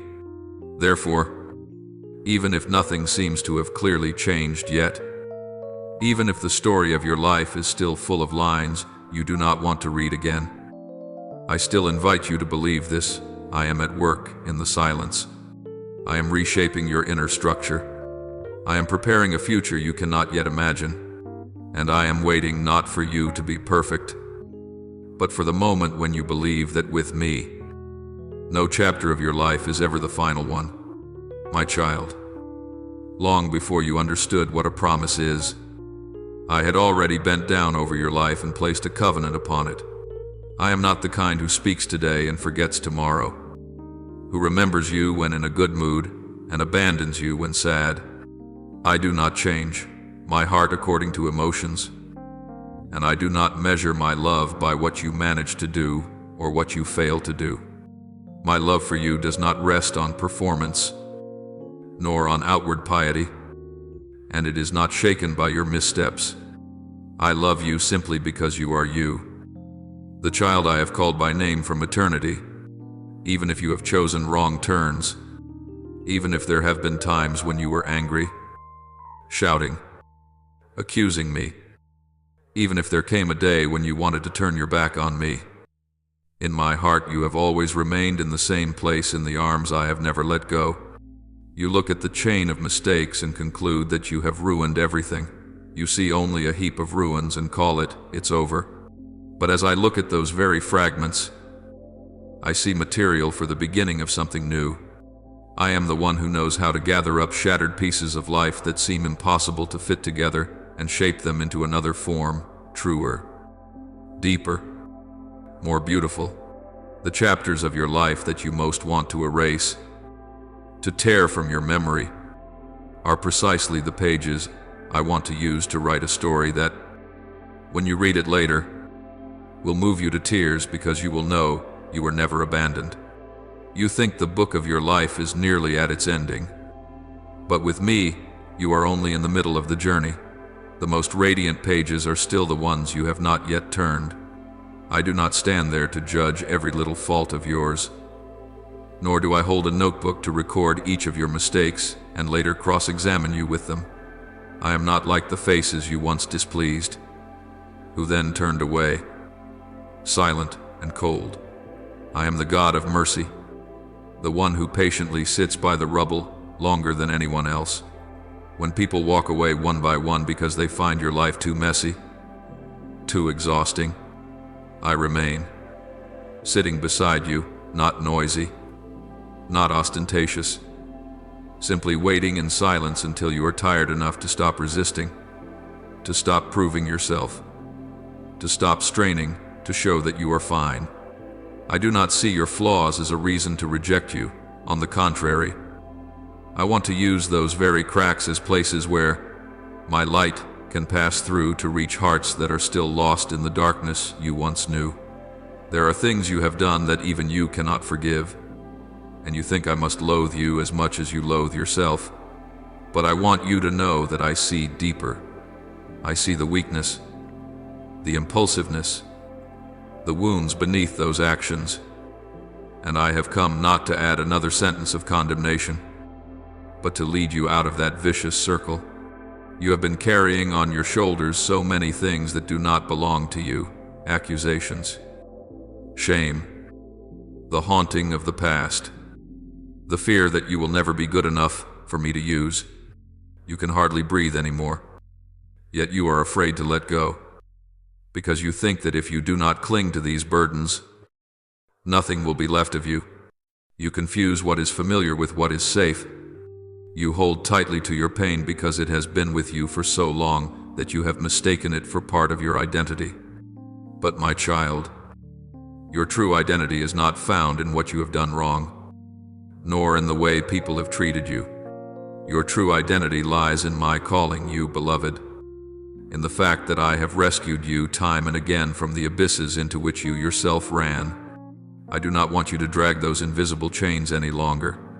I want you to try, just once, only once, to lay your burden down from your shoulders at my feet and let me be the one who carries it. Try it, right now, wherever you are, in a cramped rented room, on a weary journey, in the restroom of a hard-pressed workplace, or on a damp bed in a day of illness. You do not need to kneel in the proper posture. You do not need to choose lofty words. You only need to take one deep breath. Call my name in your heart and say to me honestly, I'm tired. At the very moment you dare to say that, you are stepping out of the position of someone who must carry everything alone into the place of a child who knows they have a father. You cannot control the whole future. You cannot rewrite the past. You cannot purify your own soul. But I can. The issue has never been my ability, but whether you will allow me to intervene more deeply in your life. I have knocked on the door of your heart many times in situations you thought were mere coincidences, a story you happened to hear, a verse of scripture someone posted, a song that came on at just the right moment, a comforting message from the person you least expected. All these are ways I have been saying to you, I am still here. You have never been beyond my reach. The things you think you have lost have not vanished into nothing. The dreams, the calling, the good things I sowed into your heart from your earliest days have not died. They may be sleeping, they may be buried under piles of disappointment, covered over by wrong choices, but in my sight they are still there, waiting for the day I awaken them at the right time. What belongs to you in my plan cannot be stolen by any power. What I open, no one can shut. What I shut, no one can force open. The only thing that can delay, hinder, or slow this journey is your own fear and stubbornness. When you insist that you have missed your chance, you are binding your own hands, while I am reaching out mine to invite you to rise. I am keeping what is meant for you in my time, in my rhythm. not on the schedule by which you compare yourself to others.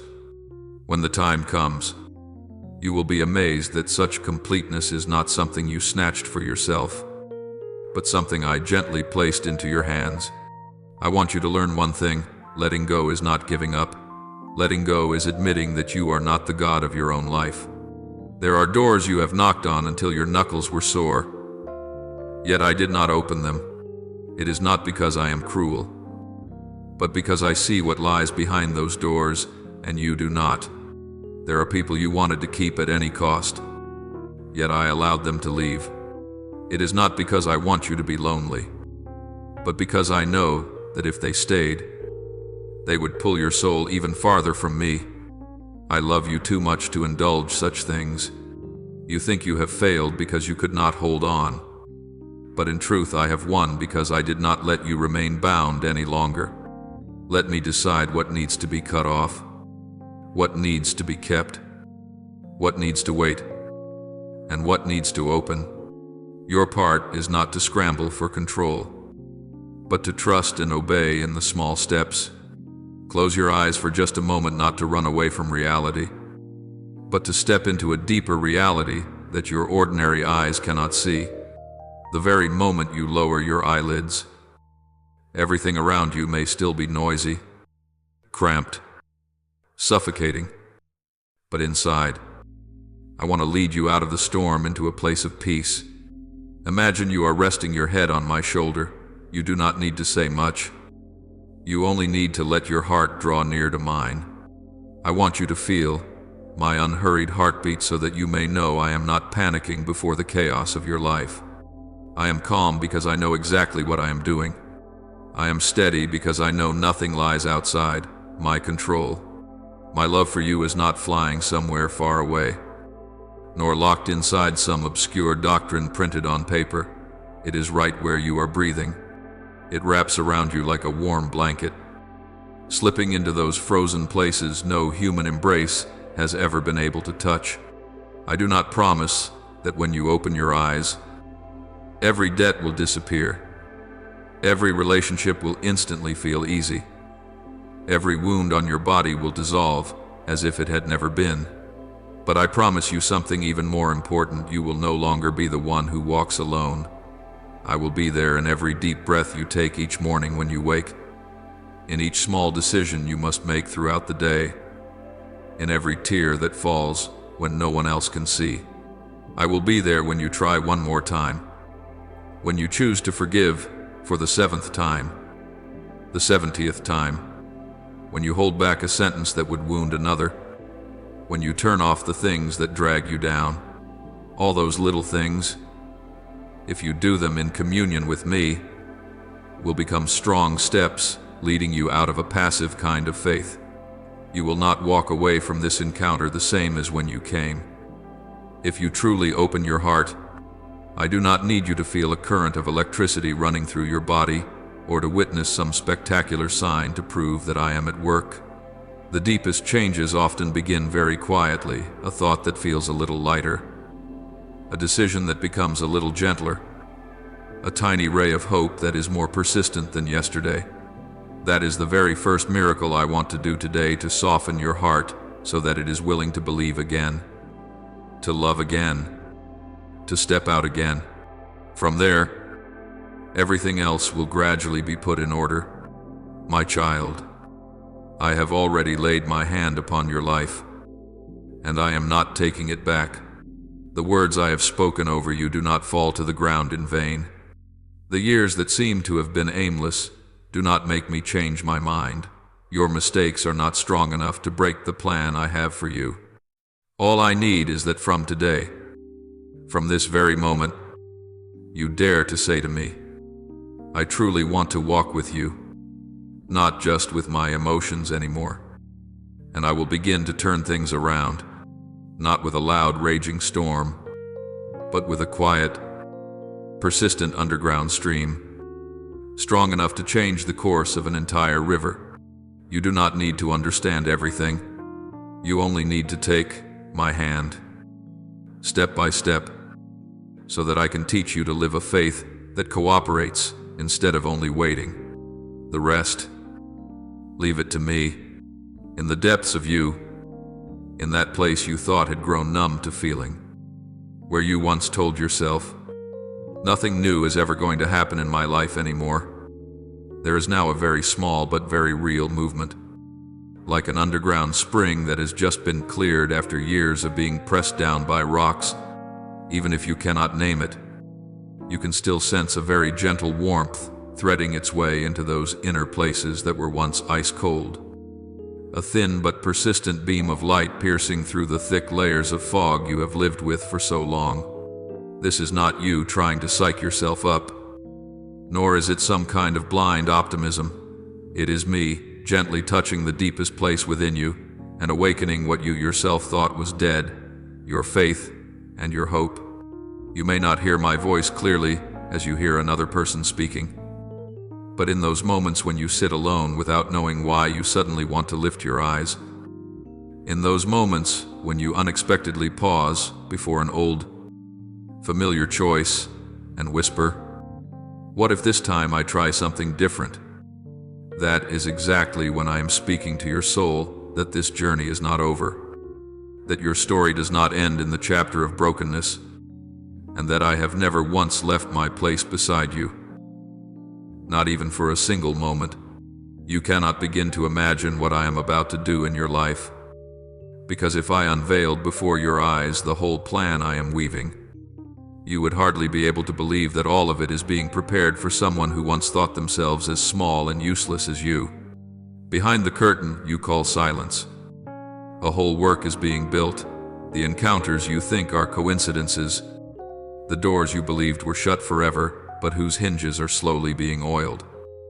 The ties that seemed impossible to loosen but are gradually slackening. Your natural eyes do not yet see it, but the deepest part of your soul has already sensed it. And that is why in these recent days you have felt strangely restless, no longer at ease, repeating the same old ways of living, no longer fine with always hiding. Something is stirring inside you, both a little frightening and quietly filling you with expectation. And I tell you that this restlessness is not meaningless anxiety, but a signal I am sending. It is a message that a new season is shifting in, that the time has come for you to lift your head once more, the time to dare to pick up the dreams you thought were shattered, the time to stop organizing your life around your wounds, your inferiority, your failures, and begin to arrange your heart according to my design. For the moment of fulfillment is not as far away as you have imagined. The months and years of waiting that seemed dull and boring, just a string of repetitive days, have in fact been quietly shaping you, bending the stiff places, softening the hardened parts, peeling away the layers of illusion that, if you still clung to them, would cause you to harm yourself when I raise you up. The silent hours when you thought I had turned my back were in reality the moments I was teaching you to distinguish between what you want and what your soul truly needs. The pains that left you feeling you barely had strength to breathe have greatly matured your inner life, making you more compassionate, less judgmental, more willing to stoop low to understand others. All of that, though not glamorous, is the soil on which you can now truly bloom in a way that, with your former shallow and impatient self, you were never ready for. I know you have gone through winters so long that you thought your life had no other season. Stretches of time when every plan fell like dead leaves, every zeal cooled and hardened like ashes. Those were the seasons when you looked in the mirror and saw a tired face, eyes no longer shining as before, and you murmured, "Maybe I'm past the age to begin. Maybe I'm too late to change. I have no strength left to live a different life." But my child, I am the one who is not limited by numbers on a clock or lines on a face. I do not look at you through the measuring rod society sticks on people. I specialize in opening paths where there seem to be none, in raising up what others have dusted off as beyond hope, in awakening callings buried deep under the ashes of discouragement and shame. I do not feel awkward in front of your weariness, nor am I annoyed that you have spent so many years wandering. I simply see before me a person who, though scarred, can still be reshaped, a heart which, though once broken, can still beat with a new rhythm. I rejoice when I see that. Although you have wanted to give up many times, there is still a very small corner in your heart that longs to begin again. That very corner is where I am breathing my fire. Pay attention, and you will see lately. When you hear someone speak about renewal, about a fresh start, about returning to me, you are no longer indifferent as before. Something in you throbs. There are moments you have to fight back tears simply because you do not want anyone to see you as weak. Those fleeting moments are not passing emotions. They are signs I am giving you that my spirit is knocking at your door, is gently vibrating the string that has lain silent for so many years in your soul. If you are willing to listen, you will realize that my voice is not a shout, nor a harsh demand, but the warm voice of the one who patiently waits for you. The voice that says, "Get up. I still have work to do with you. I still have ground I want to entrust to you to till. I still have people who need the light I will kindle through your life." These past years, even though you felt you were just surviving from day to day, have actually been molding you so that now you are no longer as hungry for victory as before, no longer driven to prove yourself as before, but instead carry a simple yet profound desire to live the true meaning for which you were created, to step out of the vicious circle of sin and fear, to use your own broken story to comfort those who are broken as you once were. It is precisely when your heart begins to have such desires that I say, now it is time. Now you are ripe enough for me to entrust to you what I could not give you before, not because I am stingy, but because I did not want you to be crushed under the weight of blessing. I do not promise you that from now on there will be no more tears, for I did not create a numb world where everything always flows according to your wishes. But I promise you that from this moment forward, every tear you shed will have meaning. Each step you take will no longer be the step of someone walking in aimlessness, but the step of someone being led. Every hardship you meet will no longer be a hammer blow meant to shatter you, but a sculptor's chisel tapping gently to carve a new face within you. You may feel you are not ready enough, but you do not need to be perfect to begin. You only need to say honestly to me, I want to step forward. Even though my feet still tremble, I want to believe. Even though my heart still bears many cracks, I want to cooperate with you. Even though I do not yet know what I will have to let go of. And I will not overlook that small whisper. From many directions I am sending you signals, a reminder in a homily you happen to hear, a verse of scripture you stumble upon again, a friend saying something to you that feels as if it were spoken straight into your heart. These details are not meaningless. They are the arrows I am shooting into the thick wall you have built, arrow after arrow, until the day that wall begins to crack. And when you look at all these things, you will realize that it is not you who are making your way back to me by your own strength, but that I have been seeking you through all the long distance of your wandering. And now, as you barely begin to turn around, I am already right here. So do not let thoughts like I am too late, I am too tired, I have nothing left to offer steal from you the chance to witness what I am about to do. Because I do not need a person overflowing with strength, I need a heart willing to let me lead. It does not matter how old you are, how many years you have wasted, how many mistakes you have made. For to me, the day you allow me to take your hand is the true beginning of the journey. And today, as you read these words, this is not a coincidence. It is proof that I am beginning a new chapter in the story of your life, a chapter in which pain is no longer the title, but grace and hope will be the main lines written on the fresh page I am placing before you. One day, when you look back at the thorny path you are walking today, you will realize you are no longer the trembling person you once were. The very things that seemed to crush you have actually made your back straighter. your gaze steadier, your heart soft, yet no longer weak as before. Right now you can only feel sweat, tears, and questions that have no answers yet. But as time passes, you will see clearly that every dark bend in the road carried a deeper purpose. No valley is wasted in my hands, even in the lowest place, where you thought you had hit the bottom of despair. I have still been quietly, diligently sowing hidden seeds for your day of resurrection. It is precisely when you open your heart to listen and allow the truth I speak to touch you that invisible chains begin to snap. The bonds you carry in your thoughts, the bitter conclusions you have drawn about yourself, about me, about life, are being undone little by little. You do not need to feel anything spectacular to believe that freedom is already at work. Often chains break in silence, and a prison door opens with a very small yes inside your heart. Change is not always loud, but it is real. And the very moment you allow me to touch you, the dungeon within has already begun to crack. I know that after all you have been through, you have promised yourself that you will never let anyone come close again.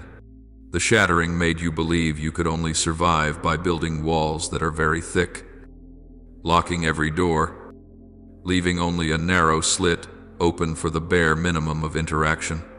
You have concluded that love is the same as being hurt, that trusting is the same as being betrayed, that opening your heart is the same as leading yourself into an emotional slaughterhouse. I do not blame you for thinking that way.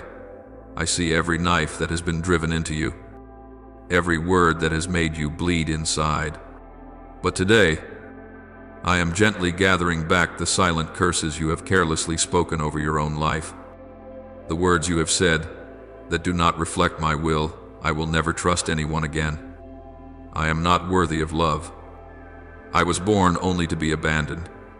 I have not come to judge you for those words, but to remove them from around your neck the way a person loosens a rope that has strangled them for a long time.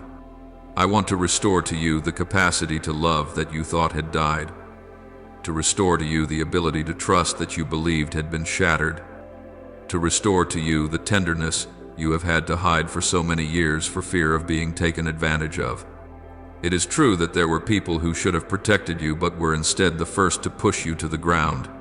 It is true that there were embraces that were only a prelude to abuse, promises that were only a cover for betrayal, the names you no longer want to hear, the faces you do not want to remember, the places you dare not return to. All of them have been burned deep into your memory like scorched marks on wood. Your trust may have been exploited, your kindness trampled on, your life turned into a game in other people's hands.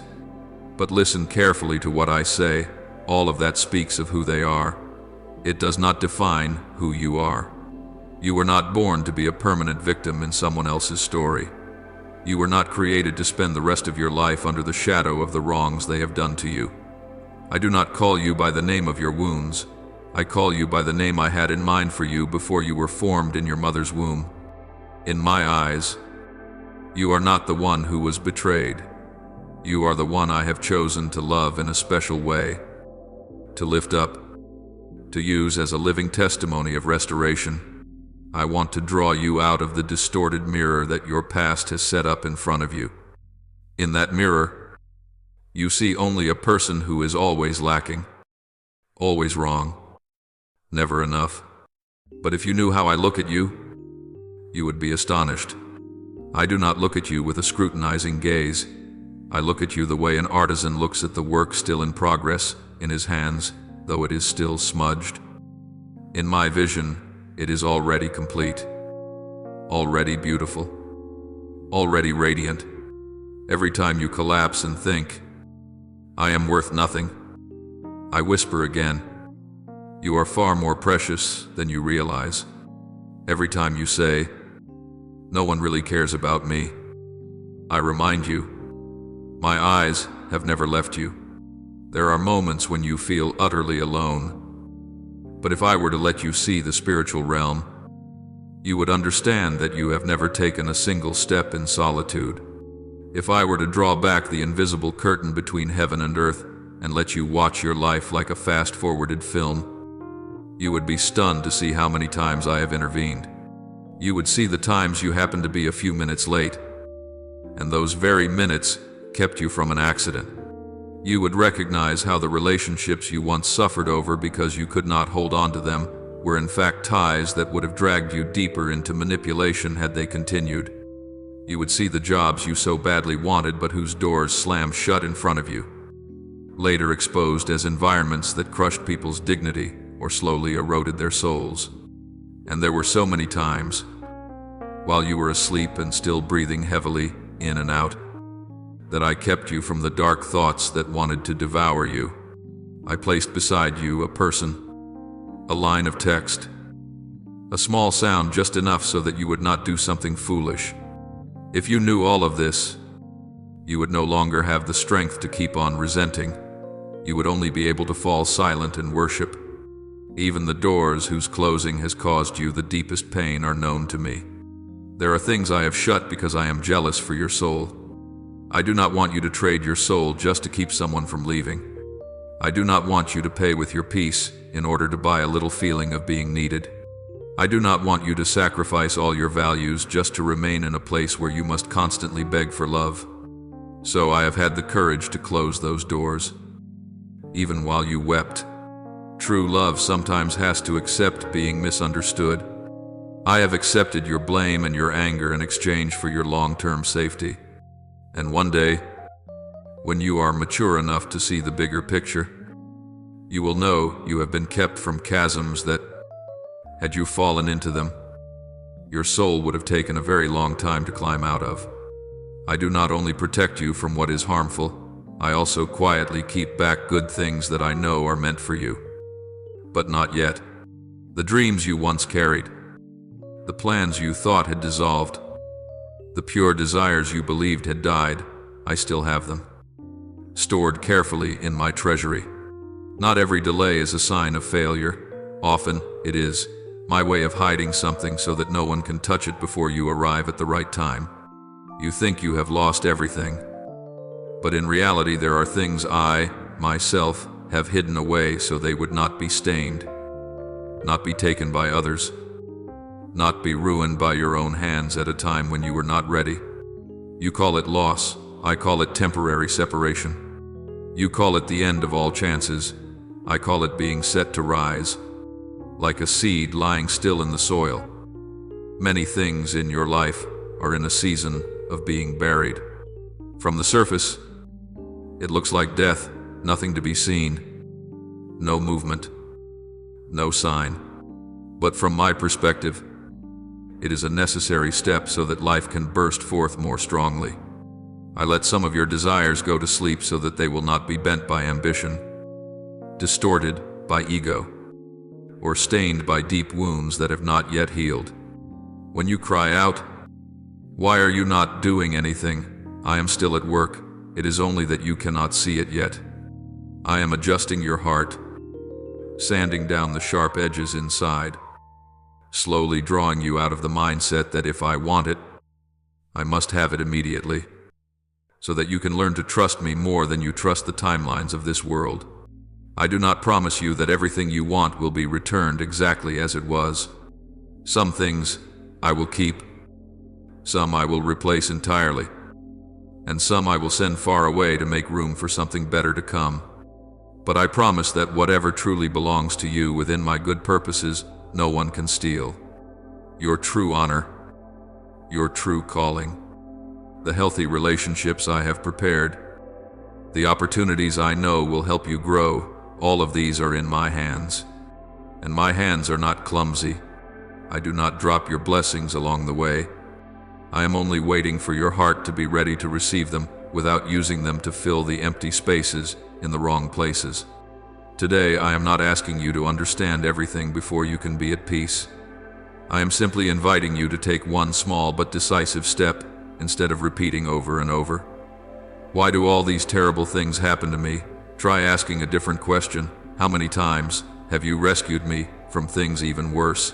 When the question changes, Your gaze changes too. When you begin to look at your life through gratitude instead of only through resentment, the old chains will start to weaken. Complaint binds you. Thanksgiving unlocks the prison door. It is not that I need your praise to feel less sad. I invite you to give thanks because I know that in that very act, your own soul is freed from the twisted, dark lens that has kept you cramped inside for so long. I do not deny that you have passed through many injustices, but neither do I accept that injustice should become the core of your identity.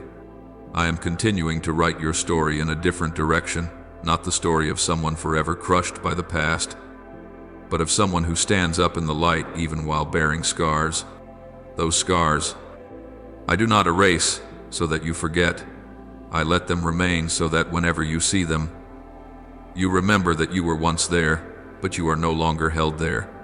You will tell your story, not with a bitter voice, but with a deep calm. Yes, I was wounded, but in the midst of it all, God stepped in and redirected my life.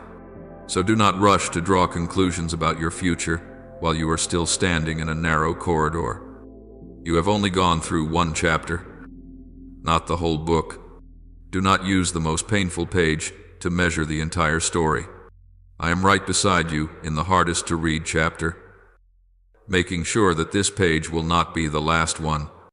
You will come out, not as a trembling survivor, but as someone who understands how deeply they have been saved. You will come out not empty-handed, but carrying a heart that has been deepened, eyes that look at others with compassion, and a faith that is no longer shallow. And when you tell your story, many will recognize themselves in it, and they will open their hearts to me because of what they see I have done in your life. I am taking responsibility for my part, guarding, intervening, healing, preparing. Now I invite you to take responsibility for your part, to choose to believe instead of continuing to feed words of condemnation, to choose to hand me your pain instead of holding it like a shield, to choose gratitude in the midst of what you do not yet understand instead of demanding to see everything before you dare to trust. As those choices are repeated day after day, little by little, the old chains will fall away. You will no longer be defined by what others have done to you, but by the one who has never abandoned you in any circumstance. And there you will know a truth that every darkness hates to hear. You have never been forgotten for even a single moment in my sight.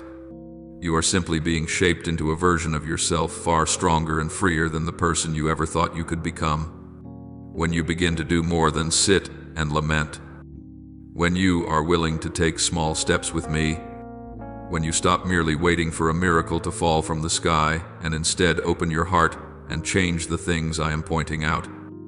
In that very moment, what seemed motionless for so long will also begin to move. You will not notice it at once, but in the spiritual realm, many bolts have already turned. Many locks have loosened. Many gates you once pounded on until your hands were sore are now shifting from the inside. I have been patiently waiting for your cooperation, waiting for you to step out of resignation. And when your heart dares to say yes even while it is still trembling, that is when I begin to push open the doors that seemed rusted shut in your life. You will witness things that will surprise even you, paths that once seemed to hold nothing but no, not yet, and maybe later will suddenly yield different answers. The refusals of the past will give way to new invitations. Doors that once slammed in your face, making you believe you were not allowed to enter, will now open naturally as though they had always belonged to your journey. It will not be because you suddenly became more capable or perfect overnight, but because my time has come and your heart has been shaped so that you know how to cross the threshold without losing yourself. You will also begin to see people who once did not see you, who once considered you only as the last choice or not a choice at all, now starting to return, to ask after you, to need your presence, your counsel, or the calling upon your life. In the past, they may have overlooked you, because at that time you were still absorbed in your pain. doubting yourself, belittling yourself. But now the light I have placed within you has begun to blaze from the inside, and that light has its own attraction. People will seek you out, not so much because of your name, your talents, or your appearance, but because they sense in you something different: depth, peace, a spring of water where they themselves have been dry for so long. Do not be too bewildered when those who were once indifferent now return, but do not take that as a chance to prove the worth of your old self. Remember that they are being drawn by what I have sown in you, not by the illusory glory that the world exalts. The barren places in your life, in your finances, in your relationships, in your inner capacities, in your dreams, will also slowly be watered again. The areas where you have always lived in a mindset of lack, fear, clutching every little bit because you were afraid there would not be enough, will begin to taste a strange kind of sufficiency, not an excess that invites waste, but a right enough portion so that you no longer have to live in panic. I will change the way you experience lack and enough. You will realize that enough does not mean having everything others have, but having what you need to live faithfully to your calling. What was once scarce will gradually blossom, not so that you might mistake yourself for the center, but so that you may know I have never had the heart to abandon you in the desert. I want you to engrave this deeply. All the new movements you are about to see are not a reward for your perfection. I do not sit on high grading you before I give grace. If everything were based on merit, no one could stand before me. What you are about to receive is the fruit of my faithfulness to my own promise and of your willingness to let me teach you through those years that seemed so silent. I pour out grace not because you are worthy by the standards of the world, but because my very nature is mercy, because I have begun a journey in you and I do not wish to leave it unfinished. This will keep you from pride and also save you from shame. But I also want you to grasp something deeper. I am not making all things new merely so that you can have a more comfortable life. I lift you up not so that you can sit on a high platform and savor your achievements. I rescue you from many dead ends, not only so that you can sigh in relief and close the chapter. I am turning you into a river, not a reservoir. My grace flows into your life so that it may flow on through you to others. When your heart is healed, that is not just a private gift, it is an invitation for you to become a shelter for those who carry the same wounds you once carried. When a door is opened for you, you are invited to loosen the locks for those still standing outside, trembling as you once did. Therefore, when blessings begin to take clearer shape, you must all the more remember the source of everything. I know how easily the human heart can be puffed up by the yeast of pride. A little success, a few compliments, a handful of recognition from people can already be enough for you to forget the tears you once shed in secret, to forget how you once cried out to me in the night. Pride does not appear all at once. It slips in through the smallest of thoughts. I did this on my own. I am better than they are. Without me, this would not work. I warn you not to frighten you, but to protect precisely what I am building. For the moment, arrogance finds a way in. The humble things that have taken so long to construct will begin to crack. Do not let new blessings become an invisible yoke, dragging you back into slavery to the self. I will still go on lifting you up, placing you in spaces where you once never thought you could stand. But I want your feet to remain aware that the ground beneath you is grace, not a launch pad you forged for yourself. I want you to step forward without drowning in illusions about who you are. I want you to keep vivid in your memory the days when you sat at the bottom, so that when someone down there looks up, you know how to bend down rather than stand above and judge. The true value of my raising you up does not lie in how many people know your name, but in how you live among the people you meet each day, whether you remain gentle with the weak, patient with the slow to change, and humble before those who seem smaller than you. The message you are hearing today is not some random phrase you stumbled across to pass the time. I have used many detours, many moments when you scrolled past, many notifications that popped up and that you dismissed, to reach this exact moment when you no longer turn away.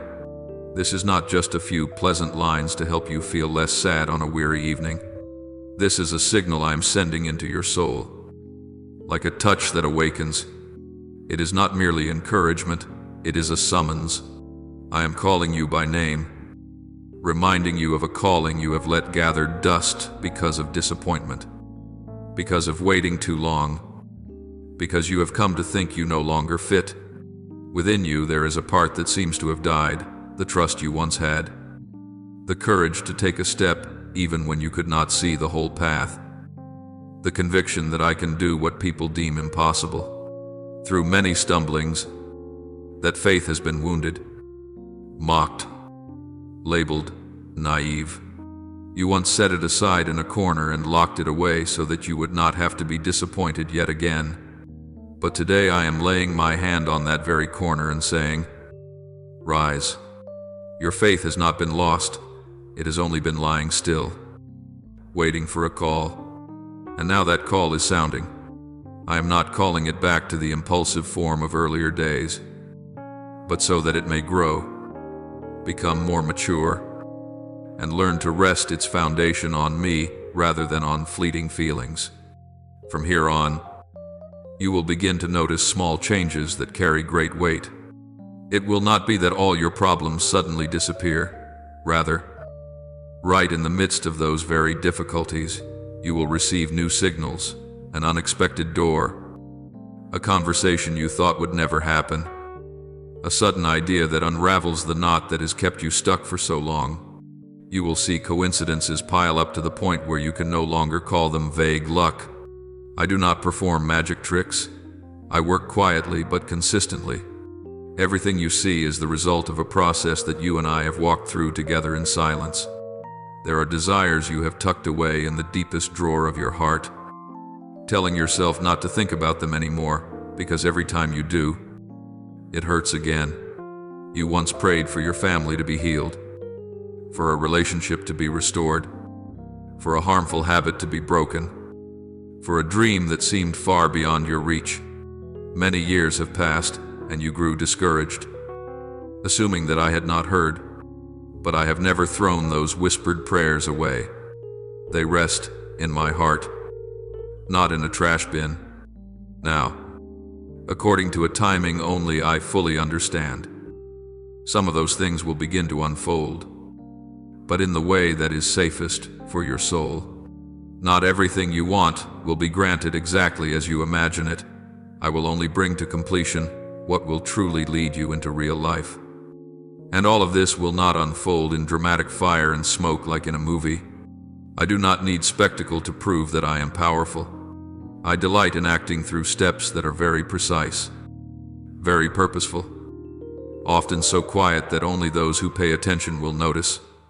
You will see me in a small door that opens at just the right moment, in your mind suddenly becoming clear where it was always tangled before, in an old wound that suddenly no longer pierces you as it once did. Others may not notice right away, may not cheer loudly for you, but you will know. You will recognize my footprints on the sand of your life. Within you there will also be a renewal deeper than any outward success. You will wake up and find that you speak fewer words that belittle yourself and more words of trust. Your first reflex in the face of difficulty will no longer be, I guess I give up, but will slowly become, show me how to take the next step. You will no longer instantly flee into your old escapes whenever you are tired, hiding in social media, in gloomy thoughts, in self-blame, but will begin to know how to pause, to breathe, and to call my name. My spirit will patiently adjust each lens in your mind, the lens through which you see yourself, others, and events. What you once always interpreted in the worst possible way, you will gradually read again in a new light.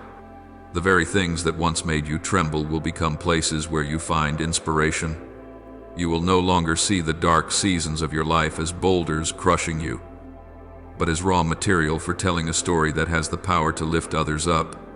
Old failures will no longer serve as topics for you to shame yourself, but as the backdrop where my mercy is revealed. What you once called a full stop will be shown to have been only a comma in the text I am writing. You will still remember the past, but not with a sadness that imprisons you. You will remember it with gratitude, because through it you have become gentler, deeper, more real. And then one day you will suddenly realize, this is the most beautiful season of my life. Not beautiful because everything has become smooth and storm-free, but beautiful because, for the first time, you see that you are no longer alone in the storm. Beautiful because the things that once had the power to knock you down no longer hold such power. Beautiful because you have stopped asking, why is all this happening to me, and have begun to ask, how can I walk with you in this situation? The beauty of the new season does not lie in the scenery outside, but in the inner eyes that have been washed clean to recognize my footprints at every turn. I am calling you into this phase not with a promise that there will be no more challenges, but with the assurance that in every event I will not abandon you. You only need to keep your heart soft before me, your hands open toward others, and your gaze lifted upward instead of always fixating on what you lack. You have lived too long in a defensive stance, waiting for life to hit you again. Now is the time for you to learn to live as one who walks with an unchanging God. Be ready, you will not be living as you did before. And when you doubt, remember that I am the one who has walked with you through the lowest parts. And so I will also be there when you step into the more glorious chapters of this story. In this moment, be still, take a deep breath, and softly offer up to me the prayer that rises from the deepest place in your heart, without hiding, without defending yourself. Just you and me alone. Almighty God, I come before your holy presence with a heart that has so often been troubled by delays, by closed doors, by dreams that seem to have died. So many times I have thought I was forgotten on the margins of your plan, that the passing years were proof you no longer cared about me.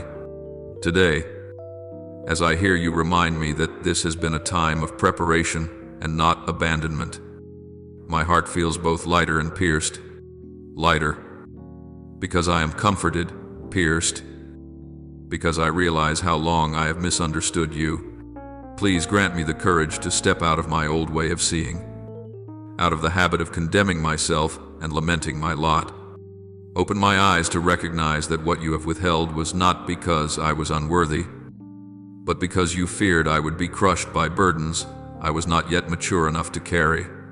Gently reshape my heart, so that instead of asking, why haven't you given this to me yet, Lord, I may learn to ask, what are you teaching me in this time of waiting? I surrender back to you every unfinished expectation, every dream I thought was ruined, every page of my life I believed was already crossed out. Please come in and rewrite them according to your loving purpose, so that from now on I will no longer fear the silent stretches of the journey, but will trust that in the quiet, you are still preparing what is best for my soul. Father, source of my life, deep within, I sense a strange wind beginning to blow through my soul. There are moments when I feel unsteady inside, on the verge of tears for reasons I cannot quite name. I only know I can no longer go on living as I did before. I understand that this is not just a passing emotion, but the gentle call of the Holy Spirit waking me from an inner numbness. Please help me not to silence that call with busyness, with empty entertainments, with the I'm fine masks I keep putting on. Teach me to treasure every stirring of my heart when I hear about you, to hold on to the moments when I feel truly touched, instead of letting them slip away like everything else. I ask you for a heart soft enough to listen, tender enough to be moved, free enough to change direction, not just to be briefly inspired and Then let everything fade into oblivion. Pour out upon me the spirit of newness, so that I may find the courage to let go of what has decayed and darkened my soul. Help me to cooperate with the breath of the Holy Spirit through concrete choices, returning to prayer, returning to your word, returning to honesty in your presence. Lead me out of the long sleep of indifference and bring me into a new season of life, with eyes that recognize your quiet footsteps in every small detail of my ordinary days. Lord, my merciful Father, today I want to say thank you for the doors you have closed.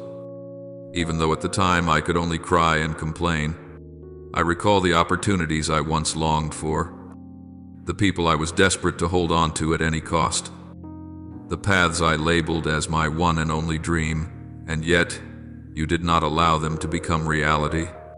In those days I thought you had abandoned me, but now, looking back, I suddenly see, had you agreed with me then, I might have wandered much further away, suffered far more deeply, perhaps even lost myself. I thank you for not yielding to my blind pleading, but instead looking at me with the eyes of a father who sees the future clearly. I thank you for every time you said no, for it is because of those no's that I am still standing here today. Please help me carry this memory in my heart as a lesson, so that the next time I face another closed door, I will return to you with trust instead of resentment. All-knowing God, I cannot begin to count how many times you have protected me without my noticing. Those moments when I crossed the street absent-mindedly, those journeys from which I returned safely, those seemingly small encounters that ended up changing the direction of my life, those decisions I just happened to change at the very last minute. I once chalked all of these up to coincidence.